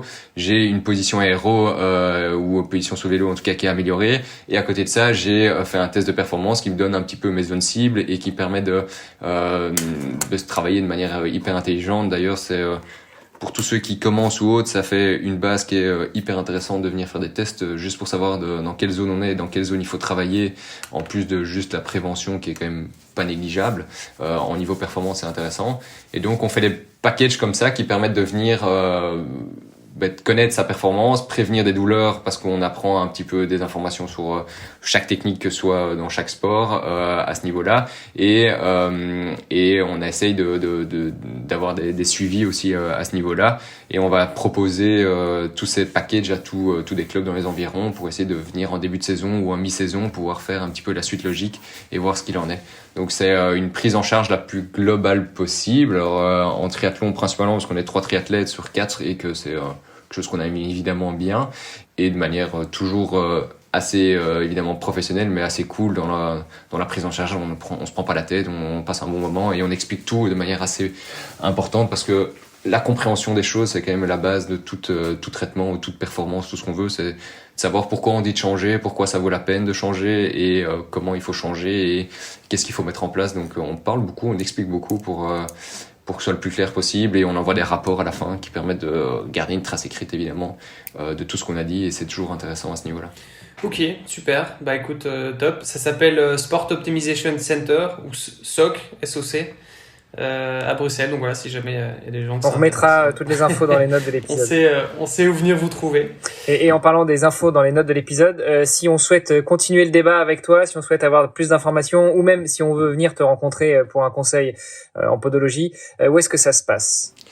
Tout est sur mon site internet, c'est le plus simple. Après, j'ai une page Facebook et une page Insta, mais qui est pas les plus actives. Les réseaux sociaux, c'est moins mon fort.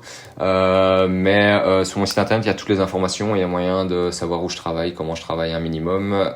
Il y a une vidéo qui présente aussi la façon dont je prends les gens en charge pour avoir une idée un peu plus précise de ce que c'est la podologie en tout cas.